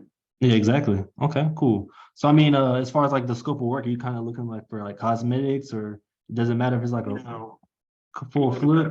So we're good at fixing. The more problems the house has, the better fit it is. Oh, I'd love to hear that. Awesome. Yeah, because like a lot of people are wanting, paint carpet if it's built in the 80s or after, that kind of thing. Like we're not doing that. We're usually, if that's the case, there's some hedge fund or something set up. Exactly. Do it and pay more. And that's fine if they want, if that's the process they want to go down. But we're interested in it at about that number, about that 70% number, somewhere between 65 and 70%. Okay, Paul. Of what we think it's worth is about where we got to be. But yeah, the more work it needs, the better. Bad foundation, even fire damage, whatever. We just got to make sure we got a big enough budget in there to fix it right. Yeah, absolutely. We're not scared of that. We're the old house needs a lot of work. That's usually where we fit pretty well. Okay, cool. I'll definitely do that because I have a ton of opportunities that I can definitely send you guys your way. Is this a good number to reach you at, or should I get an email? Yeah, I think I still got the office line diverted to my cell phone. So let me double check that. That's why. Because did you call 320-8816? I called 214-320-8016. Yeah, okay, that's our office line. So, yeah, you can call that number. Okay, cool. Good number. I'll do that. I'll do that in the ideal. What's the ideal time that you guys can close? Like how fast how much time do I need to give you guys? As soon as title's ready, but generally a couple of weeks, Okay, cool. 10 days, 2 weeks, something like that. We usually like to close it. There's an Allegiance title over here off of Ferry Lane that we close it at normally. They do a real good job of keeping the sellers up on what's going on and not leaving them hanging. And we don't do the kind of deal where people go in and sign and then wait a day or two to get funded and they got to call us back to figure out when their money's going to show up. But we don't do that kind of stuff. Okay. Make sure when the seller shows up, they got their money, they're happy. There's no question about what's going on. We're real committed to that. Okay, perfect. Awesome. Well, Paul, I appreciate that, and I'll definitely send something your way by the end of the week. Okay, very good. All right, Thanks a my man. lot. You have a good one. Take it easy. Bye. Boom. Whoo. Wow. Yeah. Dude is still buying at 70% of Yeah, I was ARV surprised minus about that. repairs. That was cool. Y'all, that right now in this market is rare, right? But it's not for these bigger companies that are buying properties, right? These bigger investors. So it's really important for you to get on the phone, right? To get the answers to those questions. Yes, you can look at their website, but there's nothing better that comes out of a conversation than if you're just reading it. So, I mean, what did we find out in that call, Dameon? What are some things that we found out? We found out his criteria and kind of what he's looking for in the areas that he's kind of focusing in, like East Dallas, which a lot of people are, honestly. And then as far as, what he's willing to, kind of spend on a project, as far as like how high his ARV he's willing to go, because like, a lot of flippers now, they're kind of being more conscientious of, if a buyer is able to afford, a certain house price. So they don't want to go anything too lavish or to anything upscale because there's not even being much, the buyer pool like goes a lot smaller at that point. So they kind of want to stay relatively low on their listing price, like whenever they, turn around and want to list it again. What else? He wants the dirty properties. He Yeah, wants the grime. yeah, he wants it all. The more messed up it is, the better for him, right? Mhm. And what's interesting about that, guys, when you take that from a cash buyer and they're saying that they want it like that and they're still willing to pay what they're wanting to pay on 70% ARV, I mean, that's huge, right? That leaves you quite a bit of opportunity in that spread there for you to be able to kind of negotiate. Because you already know if you have a house that's super destroyed or needs a lot of work, then you have some negotiating power there because of how much work it needs to be, regardless of the buyer. But here's the thing. When you find a buyer that's willing to go up to 70% ARV and maybe you get under contract for 50% of ARV, well, you just won yourself quite a bit of a spread, right? And so now you have a buyer that's willing to maybe come down a little bit more, come up a little bit more, because they're going to be able to make what they want to make on their profit. So get on the phone and talk to these people. Paul was great. Yeah, I mean, you that's his guys, number too. If you guys have any properties that fit that criteria, there's his number, and yeah. you know what to send them now. And I wish I would have had him a couple weeks ago. That would have been great. And the other interesting thing is he doesn't care for inspection periods. Yeah, that was another. Right. So when they say that, Dameon, what does that really mean? Right? We know we need to get an inspection period, but what does that mean when a cash buyer says that? How would that work? Do we still get under contract and then take it to them without an inspection or with an inspection? So, I mean, you would still get it under contract the regular way you would do it, but you want to make sure you're covered first. And then just the fact that he's willing to, have no contingency, you can just, if anything, you can just move the closing date up sooner rather than later. So that just kind of protects you a little bit more, but still have your own inspection period and stuff like that. Even though you know that he's like probably going to be your buyer, still just protect yourself just in case, because like he also did say that, his offers come in a lot less than, other competition. And I think it's just because that lower contingency period.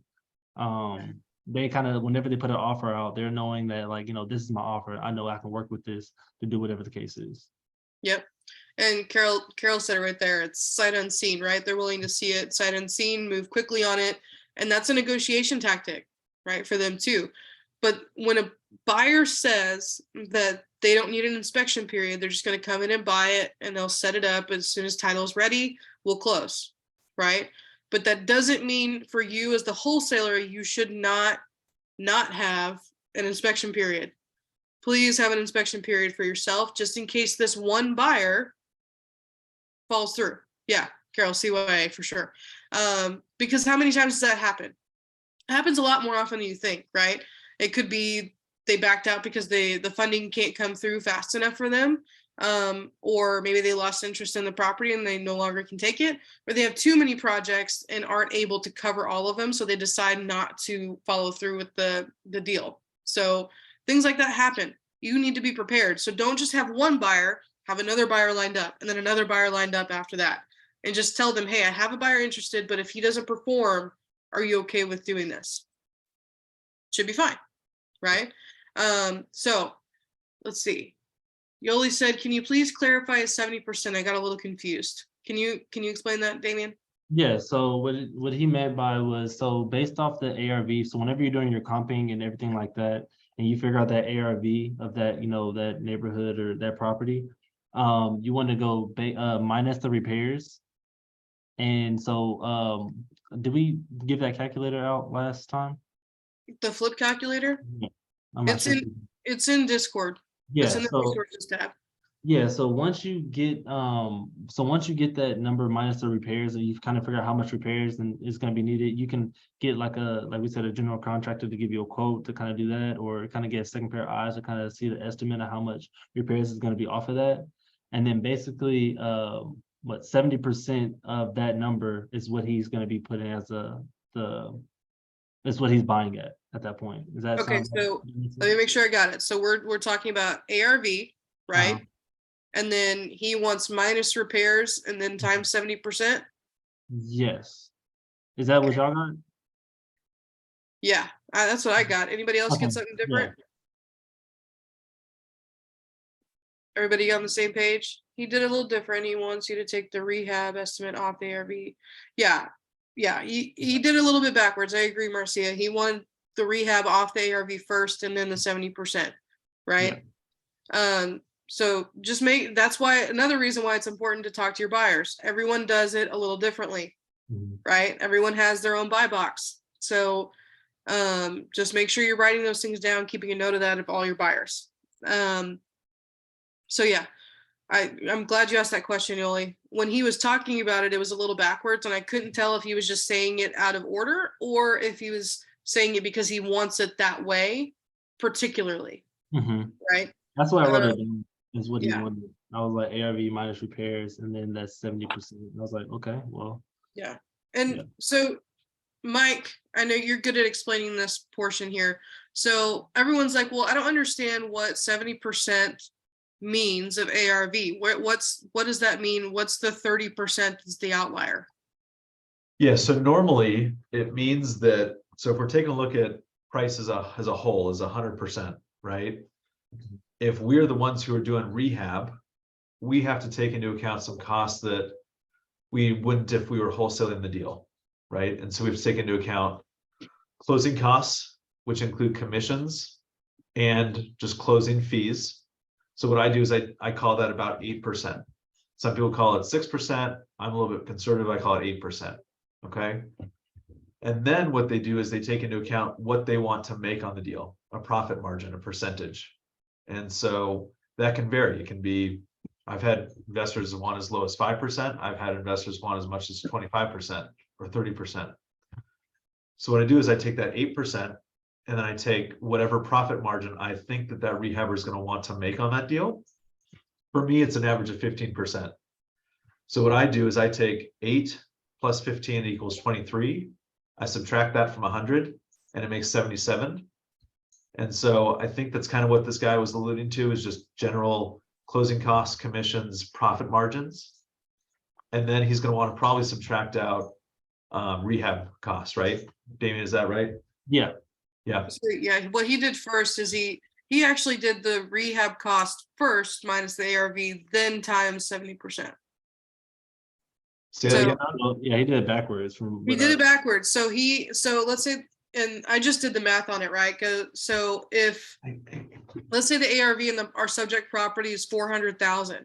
Yep. If he does it to where he minuses what we're estimating for repair cost at, let's say 50 grand, that brings it down to 350 times the 0.7% to ARV, right? Yeah. That comes out to 245, right? Okay. If we do it our way, the other way, if we do, It's 280 less repair costs yeah, and assignment fee. Don't forget that as well. As a Yeah. wholesaler, we don't want to forget our assignment fee. minus 50. Yeah, so he's actually buying slightly higher if he does it that way. Because if we do it where we all normally do it, guys, where it's we have our ARV and this one's 400, let's just say it's 400,000, then we multiply it by his 0.7, then we take off our repairs, our number actually comes out to 230. But the way he does it, his number comes out to 245. So what does that tell you for yourself, right? Do it how he wants it, but understand how you normally would do it, or what maybe a majority of some of your buyers would, and what the spread is. How different is it? He's actually buying higher than a lot of people when they do it our way. So there's a $15,000 spread between where we would normally buy, or a buyer buying at 70%, doing it ARV times 70% minus repairs. So, but he's doing it ARV minus repairs times 70%. So there's a $15,000 spread in this example. So that kind of tells you maybe you got some wiggle room there. That makes sense to everybody? Yeah. Cool. Awesome. Awesome. Perfect, guys. Dameon, what else we got, man? What else we got? So we also wanted to go over so like the questions I was asking him, because a lot of the times when we are finding buyers, we may not have buyers that we already know, or we, you don't want to go on Google or whatever the case is, or you just don't have, they don't really fit those criteria, whatever the case is. And so you may need to JV. And so it's always about, cooperation over competition. So we want to talk about, things to beware of whenever you are JVing, some things like that. So what are some things that, you have to beware when JVing, or, you try to ask questions whenever JVing, and, kind of actually making sure that they're actually a qualified, vetted buyer, not just pulling your strings, because like some of you guys may already know that, some people may just say they're a buyer and they're really just gonna, blast email your contract once they get it under contract with you to like a note to the to other wholesalers, to other buyers, and just add their commission on top, which I'm not gonna say it's fine, but you want to be able to control like where your contract's being held, because if it's being, you have it for like 110, but then they're sending it out at 120, and then somebody else is sending it at 125, and then the other buyer says like, I just saw that property for a different price, like what's going on? That just creates a whole bunch of confusion with your property, and nobody wants to touch it at that point. So 4 questions I actually did have typed out, and I'll go ahead and throw it in the chat too. Let me Yeah, Carol, we call it micro flipping, or a lot of times it's like daisy chaining, right? That's basically what tends to happen in that scenario. And what we want to make sure everyone understands is that there's nothing wrong with that, right? And I say that because I want people to get deals done, right? I don't want them to think that if someone comes up to you and says, hey, I have a list of buyers, I'm not your buyer, but if I can connect you to a buyer, I'd like to JV with you on this. There's nothing wrong with that. Okay. You just need to make sure that you are asking the right questions so you understand what this person is trying to do for you. Right. And not where you just assume they're your buyer, but really they are putting it out there to help you. So you need to make sure you're asking those questions and then understand how that breakdown is going to happen if this person helps you. Are they inserting themselves in the deal to be able to make sure that you get a deal done, or are they your end buyer? Cool. So Dameon just put in. So yeah, we'll go. And then these are kind of the things I asked Paul as well, even though he kind of already said in his, when he was talking to me, that he is a, you know, he's not planning on wholesaling it and stuff like that, which is good. I mean, he kind of just outright was transparent about it. And he gets deals from other wholesalers and stuff like that. But these are kind of the 5 questions that you want to kind of ask, you know, whoever that, you know, if you're shopping for buyers like on Facebook or wherever the case is, you want to kind of make sure that you vet them out, to make sure that, you know, either if there are just JVing with you, that they say that, or if they're actually buyers, you want to ask, like, you know, what markets are you kind of looking in, what areas or zip codes are you kind of focusing in, just to kind of get an idea for that. Also, what kind of criteria are they looking for? Are they doing, like, you know, brick or wood, the bed and bath minimum, the square footage minimums that they're kind of, you know, have to have, that they're working on, the year built. Some people don't like working on projects that are, like, you know, older than 1970. And so you got to keep that in mind whenever you're dealing with that kind of buyer, and just put them into different categories. So you have like a lot of buyers open to you. What's their scope of, you know, work that they're kind of do? Are they only focusing on, like, you know, cosmetic or, you know, basic renos, or they want, like what Paul said, the full guts, the destroyed properties, the things like that. Also, I also asked him his price budget. So when dealing with that, that just plays into the fact of, like, you know, whatever market that that you're kind of working in, you have to kind of keep in mind, like, your buyer pool and how big that is compared to on what kind of price bracket that they're in.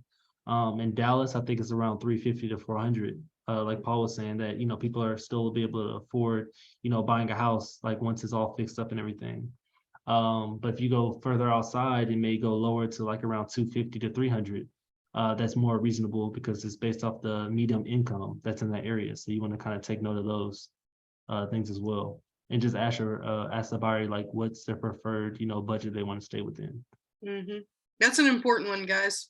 Make Mhm. sure that you ask that question, because I mean, you could find a gold mine in like $1 million home, right, where you may get it for half the price. But if they don't want to deal with that type of home, then they're not going to be your buyer.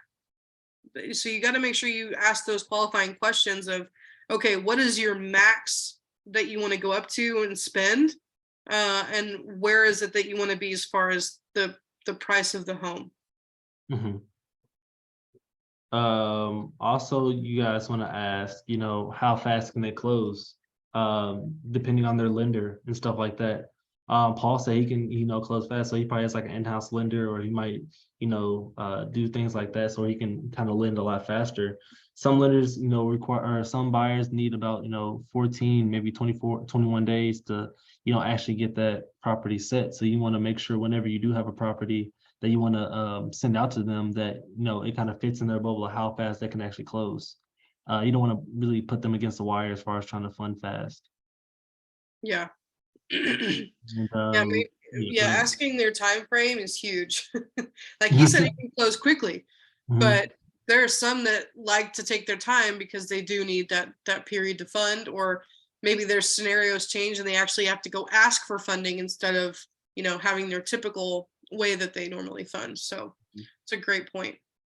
Yeah, and you know, all these things they're gonna vary between each buyer. So just whenever you're asking like all your buyers, just go ahead and put them in like different pools. Like, I know this guy can fund fast, and he only does, you know, small rehabs, and this guy needs some time to fund, but he does, you know, destroy properties and stuff like that. He's looking for 3 2s, and this person's only for 2 1s and smaller. Like, he wants to do smaller projects, stuff like that. So that way, whenever you do find it can be any property you find, like, okay, I know this set of buyers can, you know, fund this kind of property. I'm gonna make sure I send it to them first, and then I can send it to the other people, or you can just blast it to all your buyers at once, and kind of do it that way. The last one is, I like to always ask, can you show me like 2 of the last flips that you did, for 2 reasons? Just because, one, if they're actually flippers, you know, and actually are buyers, they won't hesitate to, like, you know, say, oh yeah, I mean, you can check out this property on this one we just done, and this one on this one we done. I have pictures I can show you of the whole kind of thing that we did. And the second reason I ask is because I like to see their scope of work, like, you know, what kind of properties are they typically kind of flipping.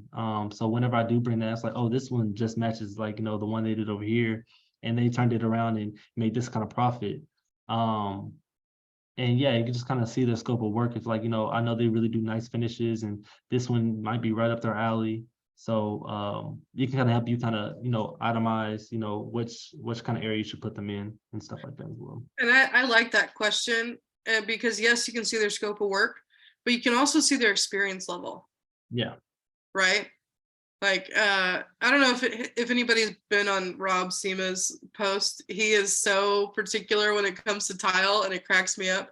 He just gets so frustrated when he starts looking at these rehab properties. But you know, it's a good thing that he's hyper focused on that, because he's looking at the scope of work that the flipper did, right? And so at that point, if you're able to see and notice those things through pictures about your flipper, or the investor you're talking to, or the buyer you're talking to, you know that either they do good work or mostly good work, or they need to get a new tile guy. I don't know. But noticing those things is important. So that way, when you do have a property, you know you can go to someone you can trust because you've seen their work, you like their work, people are buying it, and it just makes sense. So asking those questions is really important when you're dealing with a buyer. So don't sleep on those questions, especially that one. Can you show me the 2 recent flips, or give me the addresses so I can just check them out to see if it would even fit maybe your style, right? And what they care to do. Guys, was that helpful? Did Dameon put those 5 questions to ask a buyer and how to vet your buyer? Perfect. Let's see. We got a couple questions. All right. Dameon, anything else, man, that we needed to go over today? I think we covered. I think we kind of covered. Covered it. Do you want to talk about JVing, I guess, and how that's the breakdown? Yeah. So guys, when you're doing deals, you can either go solo on your own and try to get the deal sold, and you don't have to do a JV, right? When you JV, there's some important things you need to pay attention to. And Dameon, what's one thing that sticks out in your head when you think about JVing with somebody? I don't know. It's a lot of things. There's a lot. Yeah, there's just the fact of, you know, do they actually have access to other buyers like they say they do? That's one of the first things I think about. Yeah, honestly, I agree. We're definitely gonna get it running, but we're kind of talking about how we can kind of vet that person first before we get it to where we sign that JV agreement, right?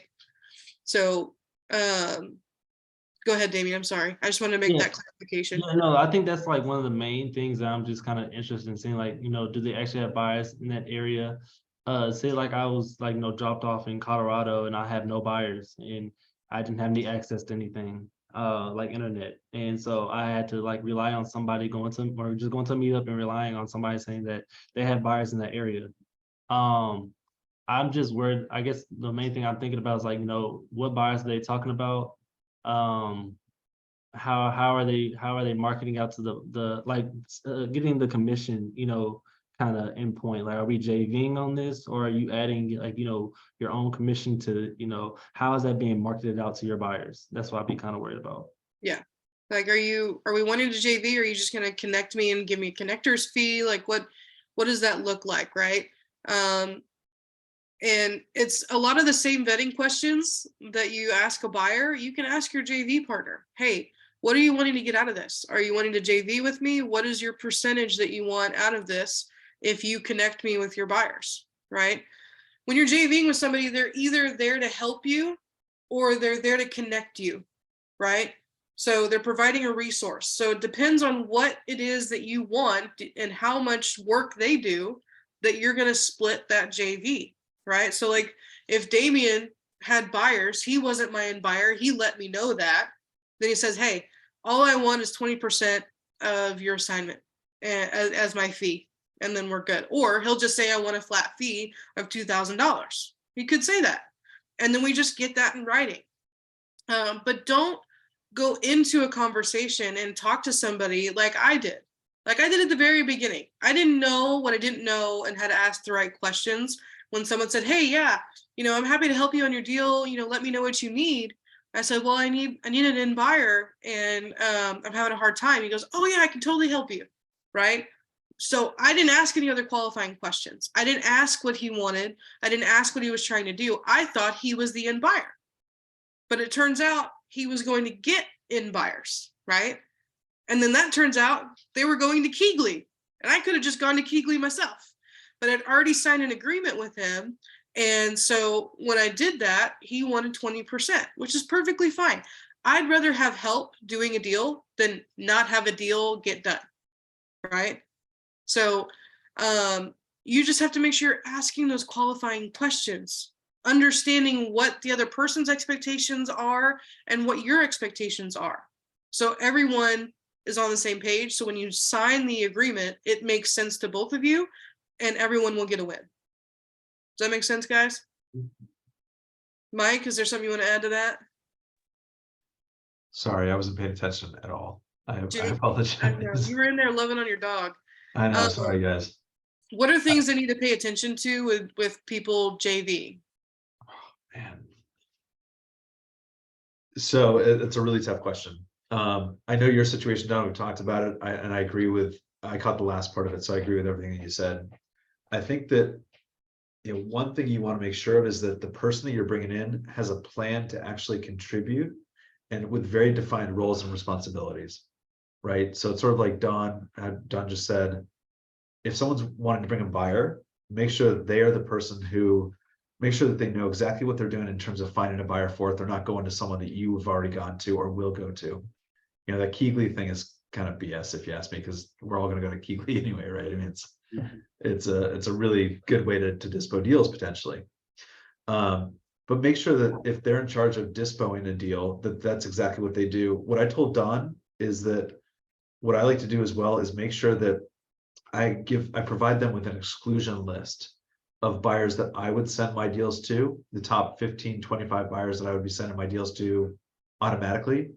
And if the deal sells to one of those, regardless of who brought the deal to that person, that is excluded from that person receiving a JV commission on that deal. I like to do that just because I'm going to be sending it to them anyway. I don't want to fight over it. It's an easy addendum to add to a JV contract. Yep. But outside of that, I mean, the big thing with JV partners is you want to make sure that you work with someone who's transparent, who's trustworthy. Sometimes you can feel a little bit of slime on people, you know what I mean? And you don't want to deal with that kind of thing. So outside of that, I mean, I also like to ask for referrals too. You know, if they've worked with someone in the past, ask for references and say, you know, who have you JV'd with in the past? I want to talk to them before I sign a contract with you. It's not something that is wrong to ask. Yeah. And guys, and I don't want anyone to think, you know, that people that are inserting themselves in the deal or connecting you with buyers is a bad thing. That's a great thing, right? Especially when you need help. If you have exhausted all your options to be able to find a buyer and you can't, then yes, those people are important to you. But what we're getting at is make sure that you sign a JV agreement that makes sense, but only if you've gone through all of your vetting to answer your questions, so that no one is left in the dark about what the expectations are on both sides, right? Just be very clear. Had I known this other person was going to go and take me to Keegley, would I have signed the JV agreement? Probably not. Definitely not. But if I knew they were going to their own pool of buyers and one of those buyers is going to be able to help me, then absolutely. Yes, help me. I will give 20% or whatever fee it is you want out of my assignment to make sure we make this happen, right? I want everybody to win. Right? I don't want my greed to get in the way or my pride to get in the way of me doing a deal, but you also have to make sure you're protecting yourself too. Okay. So if you have questions about JV agreement and making sure that it's a good deal or not, or you're not sure how to vet somebody, come to another Sub-2 student so we can help you, you know, and remember, if someone asks you, if you're trying to do that for somebody else and connect them because you know you can help them and they start asking you questions, don't get offended. Don't get offended. They're just trying to make sure they understand the scenario, okay? That you're coming in with certain expectations. They just want to know what they are. And they're also trying to vet you to figure out how you're going to fit into their deal. It doesn't mean if it doesn't work on this particular deal with that person, doesn't mean you can't work on a deal with them later. So don't get offended when someone starts asking you questions if you're trying to insert yourself into their deal. Okay. Even if you know you can help them and you have the solution, just roll with the punches and help educate if you can. Right. Yeah, Carol said questions are never bad. Right. Mhm. No one's questioning you and yourself. They're just questioning what you can do. Dameon, you want to add something? Yeah, I was gonna add answer Shin's question. Because I was gonna type and I was like, that's gonna take too long to type. But about asking if you sign a JV agreement with another wholesaler with a specific address, are you obligated to pay them even if you find the buyer? And so no. So if you're stating in the contract saying that, like, you're just saying that in that contract, if you're the one who finds the buyer for me, then you're obligated to this portion of whatever you guys, talked about. But if you are the one that ended up finding the buyer, then, you say in the contract, then the commission will stay with me, but you just help me with that. Is there a specific contract? I actually never signed a JV agreement. It's always been word of mouth with me. There's a JV agreement in the Discord. A lot of times people do either an exclusive or a Yeah. non-exclusive option, right? So if you hear those terms, they're two different contracts. If you do an exclusive, then that means you cannot sell to anybody else. Mhm. Okay. Besides this person you JV'd with. Okay. If you do a non-exclusive, it means, okay, they understand that you're going to market this out yourself, and they're also going to market it out to their buyers. But they're not saying that you have to use their buyer or that you have to wait for them to find a buyer. You can still go and do what you want with the contract. You can cancel it. You can find your own buyer and be done. You don't have to pay them a fee at that point. There are also But- some contracts too that regardless of whoever sells the deal, if you bring a dispo partner on, regardless of if you sell the deal or if that dispo partner sells the deal, the dispo partner still gets paid. So I don't love those contracts, Mhm. but there are some out there that do that. Yeah, so make sure you what contract you're signing, and make sure that the everything's kind of illustrated for you. Make sure you know what's going on. And if you ever have questions about a contract, guys, don't sign it until it's explained to you or until you have somebody else that you trust read it. This isn't like those little terms and, policy changes that we get pop up on our phone all the time. Like, we just scroll through and don't read a single thing that's in there. And we just said, okay, accept. Do not do that with any contract. I don't care if you've read the same contract or you've signed the same contract over and over and over again. Okay. All of those contracts are specific to that deal, that person, that group of people. You can change it and adjust it. So even if it looks the same, remember, keywords change the meaning of a sentence. Okay. So read through every single contract so that way you are protected. You know what you're doing, you know what you're reading, and you know what you're signing. If there's ever a question that you don't understand something, say, hey, I don't understand this. I'm gonna take a second to read it, and then I'll get back with you later this evening or something. And then bring it to another sub-2 student for us to evaluate, right? We don't want you to get into a situation that it's not favorable or fair, okay? Or that makes sense. So just make sure that you know what you're signing, and then you can move on from there. If not, bring it to someone that you trust that will walk you through it. Okay? Sound good? Yep. Guys, was today helpful? Anybody get anything out of that? Perfect. The whole time. Do what? It was good content the whole time. Thanks, man. Appreciate it. Thank you. Thank you. Live calls are my favorite. I love them. I want more of them. Love it. I know. We're gonna do more. We just needed to kind of go through, week to week, so everyone kind of understood what to do in a small section, so you guys can go take action on that yourself. But we will try to do more of those types of things more often. So what I want to do, if Dameon's cool with it, just open it up to some questions. Yeah, definitely. So if you had a question, go down and by reactions and raise your hand. So we don't got 50 people talking, but we have some time. Oh, dang. Kiki's ready. Kike's ready. Let's do it. Okay, my question is, what is the absolute latest you should have your JV agreement signed? Should like should you be doing certain things without it? Should you not be doing certain things without having that JV contract in place? I think what you're asking is, are you saying you need to have it before you sign your contract with the agent or with any seller, and you need to Yeah. have it in place? No, because I've had where I've started my inspection period, and then a couple days in did a JV with somebody.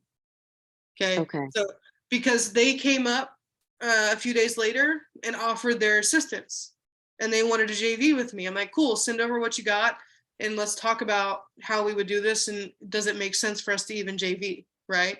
You don't want to JV with 50 million people in the same deal. That's not going to be good, right? But if you have two, maybe one legitimate person that says, hey, I can help you, let's get a move on. We only have this much time, I'm going to go with them and JV with them. You don't have to have the JV agreement before you have the contract.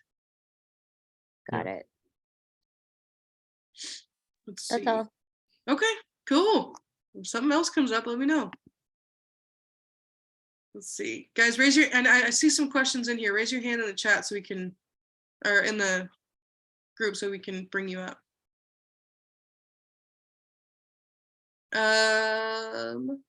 Oh, Selena, go. Got to start your camera if you can. I'm trying. I'm getting there. Hold on. There we Okay. go. Hi guys. Hello. Oh, I look super weird. Hi. So I got a deal direct to agent up here. And she's asking it, so it'd be a hybrid deal. And she was asking about, like, they're almost willing to do it, but they're asking about balloon payments. Like, is there some way that I can put this together with getting the original seller cashed out at some point? Dameon, you want to answer that? Yeah, I mean, yeah, you can definitely add a balloon. Is the question like, is there gonna be a balloon or? Well, they're asking about a balloon. Like, she's okay with doing it, but only for Yeah. short. Like, I think I can get her to go to 5 years. Yeah, no, so I mean, if that works in your underwriting and you can, figure out, to cash out in 5 years, yeah, balloon is definitely doable. It just depends on your underwriting and if that's plausible for you to kind of work out. or Okay, whatever you so say, that like- is that. Would you say that that's common, or not so common as Oh, far yeah, as like a sub hybrid? yeah, absolutely. It is definitely, Okay.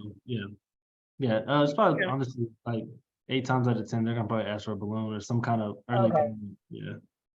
Okay. Pace Yeah, because bashes on balloons sometimes because he goes, if you shouldn't be getting a balloon, but he gets balloons all the time. Oh, yeah. right.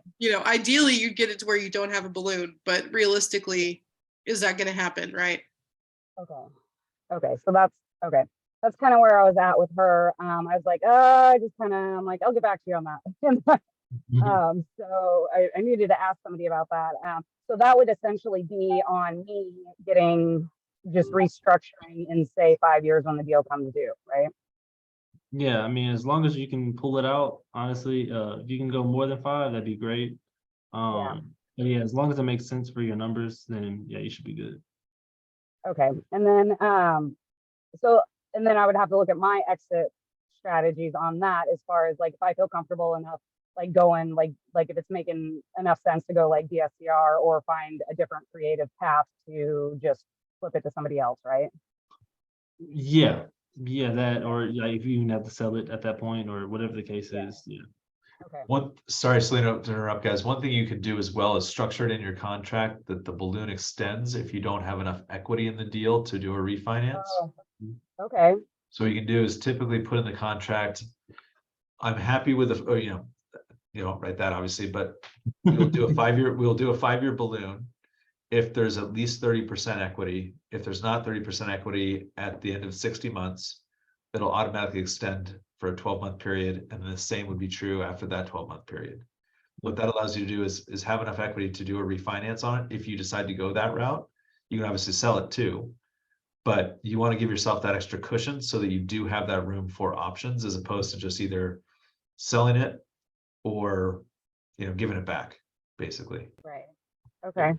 Okay, thanks. That was super helpful. Yeah, and when you're doing that, because I do that a lot. So whenever you do that, make sure you have an incentive added to that extra 12 months. So like say like, since you're doing a hybrid and you're paying them monthly, make sure that like you add like another $100 a month if you're going past that 60 months and that, Gotcha.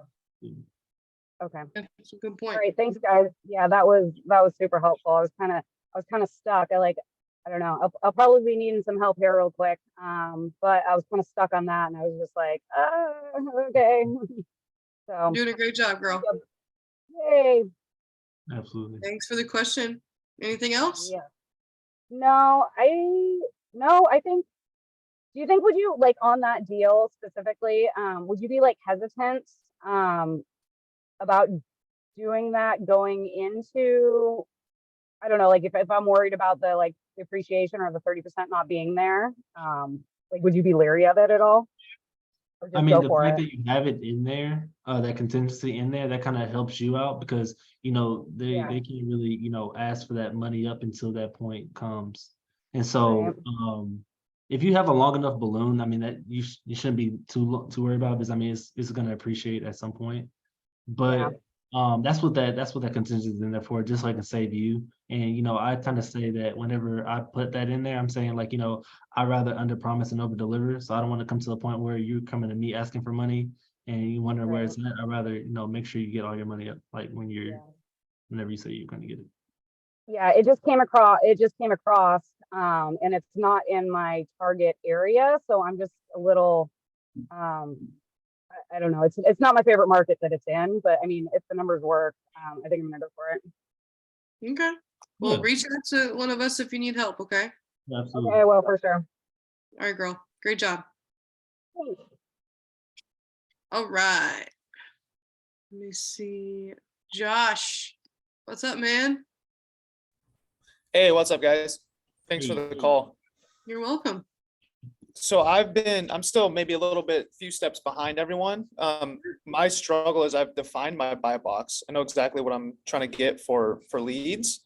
And my KPIs, the ones that Pace kind of mentioned, I'm well beyond that. I've called probably like 400 to 500 agents at this point, and a bunch of them have kind of said the sellers might be interested, but I've never actually defined and gotten like a Zoom call with an agent, a seller, and myself. And I've just been doing like 100+ days on market. So here's my question.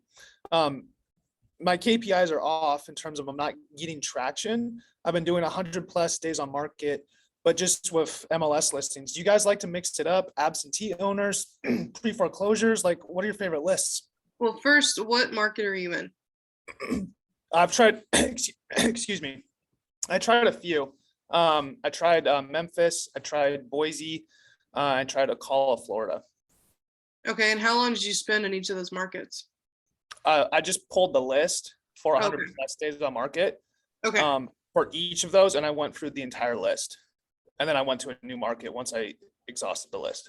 So when you're saying you're not getting traction, how are your calls going, right? Are they going where they're lasting super short, you're just bouncing through the questions, or are the agents trying to get you off the phone? Have you called agents more than once? Right. I mean, yeah, I've been following up with a lot of agents. I mean, some agents, they're just straight up, they'll just tell you, no, my seller's not interested in that, right? But there are a few that are like, oh, actually, we might be open to that, right? I've been having dialogue, building rapport. Agents are like, hey, you know what, we're actually going to try price reduction. Call me back in a week. I call them back in a week, so on and so forth. So I've kind of been going through all these paces. Okay. But nonetheless, like there hasn't been one that's kind of actually worked yet. So I'm just curious if those KPIs, if I just need to double down on just more calls, or if I need to look at going direct to seller, or what are other people doing for success? I think, and Dameon, I'll let you answer in a second, see what your opinion is. I think you need to focus on a market. I think you bouncing around from several markets is not allowing you to have true KPIs. They're KPIs for that list, right? But they're not KPIs for the market you actually want to invest in, right? You need to spend 60 to 90 days in that area and just hounding and calling and getting to know that market, for it to really be a good balance for you to figure out, okay, is this working? Is this not working? What approach am I taking? What is working? What's not, right? How can I build better rapport? Is it me? Is it the market? Maybe I need to adjust something, right? I think because you're in different areas, you're hitting all the right things. You're doing everything right on the calls, but I think because you're bouncing around and not getting to sit in one market, it's kind of taking you away from what you could be doing. Dameon, what do you So have to add what, to that? yeah, totally. What do you do once you exhaust a list then? So you're pulling a list of agents? Is that what you pulled? I'm pulling a list of 100+ days on market of homes in a specific area. Okay. So then why not just call agents directly? Just call agents. Look up agents in that market, regardless if it's 100+ days or not. Call an agent, say, hey, I see your listing here. I know it's been on the market for a little bit, but I was wondering if you had any other properties that you might want or want to look at, or that I can look at, and build rapport that way, right? If you're limiting yourself to just that 100+ days on market, you're losing traction on the other ones, right? So yes, it's important for us to look at those because those are the ones that are going to be most viable potentially, but you're also leaving something on the table, right? So don't discount the ones that have been on there 90, 80 days. They're still paying. There's still pain there. But if you're just using that 100+ days and using that to call those agents, what about the other agents that aren't on that list that you could be reaching out to in that market? Right? Because they may have that one listing they have that's there for 45 days. They could have other properties that are there that are longer than that, right? You say, hey, what other properties do you have? Do you have anything off market that I can look at? Anything, with a seller you're having a hard time with, or a property you're having a hard time with? Ask those questions. And I get Pace was like, yeah, 100+ days, we got to focus on that. But I also want to focus on, if I've exhausted that portion of the list, I need to shift my focus in that market a little bit. Maybe that's not the pain point in the market. Maybe there's something else going on in that market that I need to look at. For sure. Yeah. No, and I love that. I got a commercial lead because I've been asking agents that very thing. So yeah, Dameon, will you add? Yeah, no, I was saying, if you're going through that list, I mean, I definitely say, like, recycle it, like you're doing the follow-up calls, just checking in. Even if it's not about the property, honestly, just, say like, hey, how's everything going? Got anything else I can look at? Because I mean, at that point, I mean, even if you're calling that agent about that one property, they could have other properties that they may be trying to, shoot off at you. And then, yeah, like Don was saying, expand that list out to maybe 60 days on the market. Because nowadays, if they put their house on there and it's been on there for about 60 days, it's still when the market shift already hit. And now those people, like she said, are still in pain, or they're really motivated to sell the house, or whatever the case is, during this period of transition right now. And as far as which list is the best, for me personally, I just like calling agents. I just that's the list I like calling because I feel comfortable with talking to agents.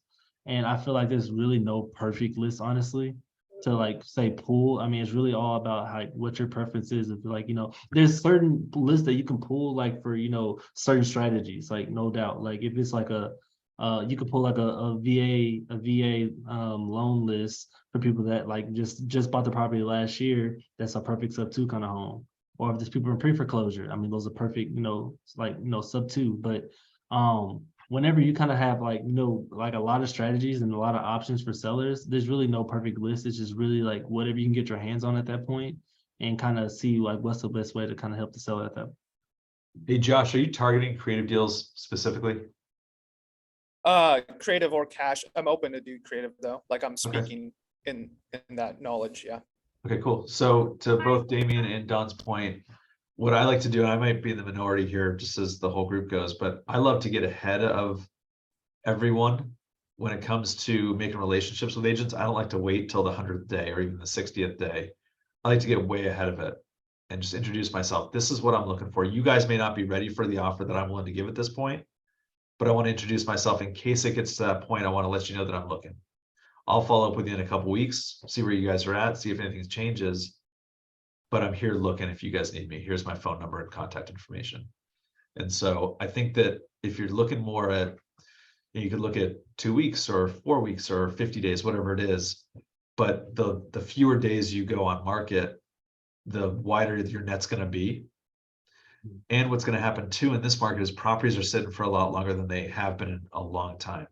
And so that 30-day listing is going to turn into 100 really quickly, right? Because it's just, it may not sell. So make that relationship earlier, and I think you're going to be better off. Thank you. Appreciate that, everyone.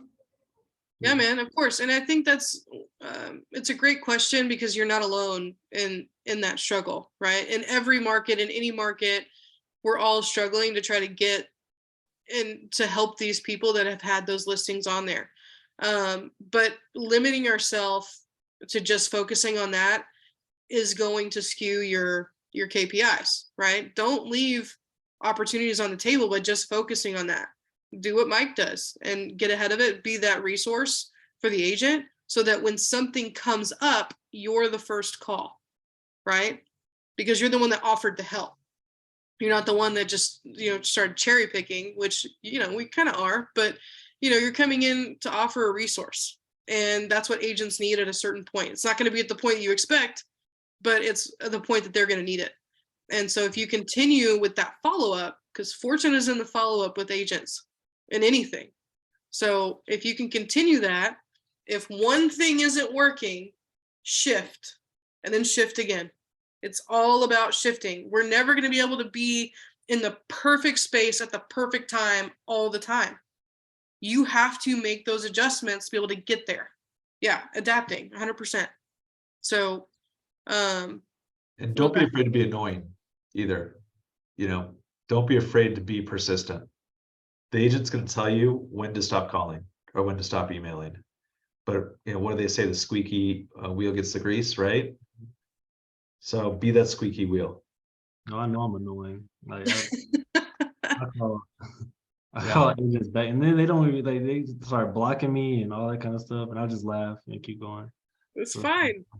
It's fine. They're not going to kick you out of their Christmas party. You're not even invited in the first place, right? So what's the matter? And you can be kind of funny about it too, Josh. Sorry to interrupt you, but you can call them up, be like, "Hey, I heard you're now willing to accept a creative offer on it." Just kind of throw it out there, right? When you know that they're not willing to, but you can be kind of funny with it. And calling agents is fun. I know that Dameon loves it. I love it. I think it's a ton of fun, and being persistent can be fun. But the wider the net you cast, the more deals you're going to get. Yeah. I love it. Real quick, because I know you guys we got to move on, but to call agents, you're talking about just pulling agent lists. Is that in Privy, or where do you do that? So in you Privy, can go to Privy. they're on market. Yeah, they're on market already. So you don't even have to pull a list, honestly. You can just, whatever listing is on market at that point, just give them a call. And their names are usually at the bottom. Yeah, I got that. So you're not saying yeah. you're not saying you go to realtor.com and Dallas Fort Worth and you find all the MLS agents or anything. You're just saying, no. Yeah, no. Just go to what you're doing, the listing, whatever days on the market. I do on the days market too. I do I think 60. I change it honestly every day. I had to redo my filter, and I'll do 50, 60, 70, and I'll do those, and then I'll just call them back to back to back to back. That's what I'm doing today. So as soon as I get off this, I'm just start going down the line. And then that little bubble that it shows of on market properties right there, based on the criteria you put in, then there's a whole bunch of listings there. I would call all of those agents, whether it's about that one property they have listed or not. I just call them and then have those conversations. That's the easy way and the free way to pull a list. List to talk to agents, right? 100%. Yeah, word. Okay, that's what I've been doing. So I just doubled down. Thank you. You're welcome. Great question. All right, guys, we got time for one more question, and then we got to get out of here. I'm gonna go catch a flight. Oh yeah, you are about to leave. I am about to leave. All right, Shin, come on up, my man. Hello, can you hear me? I can hear you. Sorry, my voice is kind of weird. Yeah, so I actually can ask this question to Mike, and sorry if you guys already answered this, but to make sure I get EMD back within option period, I guess inspection period, I guess Mike shared with me the addendum to make sure that I get the money back without the seller's what is it, written concession, written agreement. But when I tried to submit that, seller's, I guess my agent, buyer's agent, told me that he doesn't have a power to submit this because this changes the whole contract, and I will need an attorney, as well as like since I'm putting down an option fee even a little bit, that will make sure I get the money back. Do you think that sounds about right? Does that make sense to anyone? Mike, answer that since he's been. Yeah, I'll answer, and then David, I want your opinion on this too. So as long as you have an option fee, you're going to get your money back with the track contract, as long as you cancel within the inspection period. Okay, so that you don't need necessarily that clause as an addendum to get your money back if you're paying an option fee. That's only if you don't want to pay an option fee. And if you want to include that clause, I personally have never had an issue including clauses as addendums in track contracts. That's why I wanted to refer to Dameon on this as an agent. But you shouldn't have to. You have an attorney who already wrote that language for you. I think they feel like they would need an attorney to review it. And I'm sure that a brokerage of any size has an in-house counsel who can review anything. Does that answer your question, Shin? Yeah, I think so. So if that's the case, do I have to push the agent to review? Or just pay like a $10 option fee or $50 option fee or something like that, and then don't worry about it. Yeah, if you pay the option fee, then and you cancel within your inspection, then you will get your EMD back. Okay, so in that case, seller doesn't have to send a written notice. Okay, got Correct. Dameon, what do you think about? Have you ever run into someone where you've needed an attorney to add any sort of clauses or addendums to a track contract? So no, not necessarily. So since the language is already in there, like written, like you said, by an attorney, by was it Sean St. Clair that drafted that one? So yeah, he's already took the time to do that. If they want to review that, I mean, you can just tell them that it's already been drafted by an attorney that's that's done that already. But if they want to review it, that's what it seems like what Mike was saying. And the agent can definitely send that to the listing agent and present that to the seller. That was the option. But yeah, you definitely need the seller's signature to make sure that everything's on the up and up with that. Okay. And one thing to remember too is that what PACE does for all of us, sub 2 and non-sub 2 people, we are his partners, his attorneys are our partners, that sort of thing, right? Yeah. And so your attorney wrote that language, right? So you can communicate that your attorney already wrote the language that you want in that contract if you choose to go that route. Okay. You can also just pay a really inexpensive option fee and don't worry about it. That might be the path of least resistance. Got it. Mike just hates option fees. I hate option fees. I do too. Yeah, me too. Awesome. Does that help, Shin? Yeah, totally. Thank you very much. You're welcome. All right, guys. I think that's it for the day. Yes. Thank you guys so much for coming. Hopefully that helped ending the series for agent outreach and to get you a little bit better set up on that process so you can start taking more action. What you got to say, Dameon? Oh yeah, no, next week is the Elephant Challenge. So yeah, we'll see you guys there. So I mean, there's no homework except for make sure you're there. Yep. And you're submitting contracts. I mean, now that you got the steps from week 1 all the way to now, I mean, you got from A to B. So when that time comes next week, you guys should be sitting like 10 offers that weekend. That's right. That's right. And y'all make sure you get registered for the Elephant Challenge next week.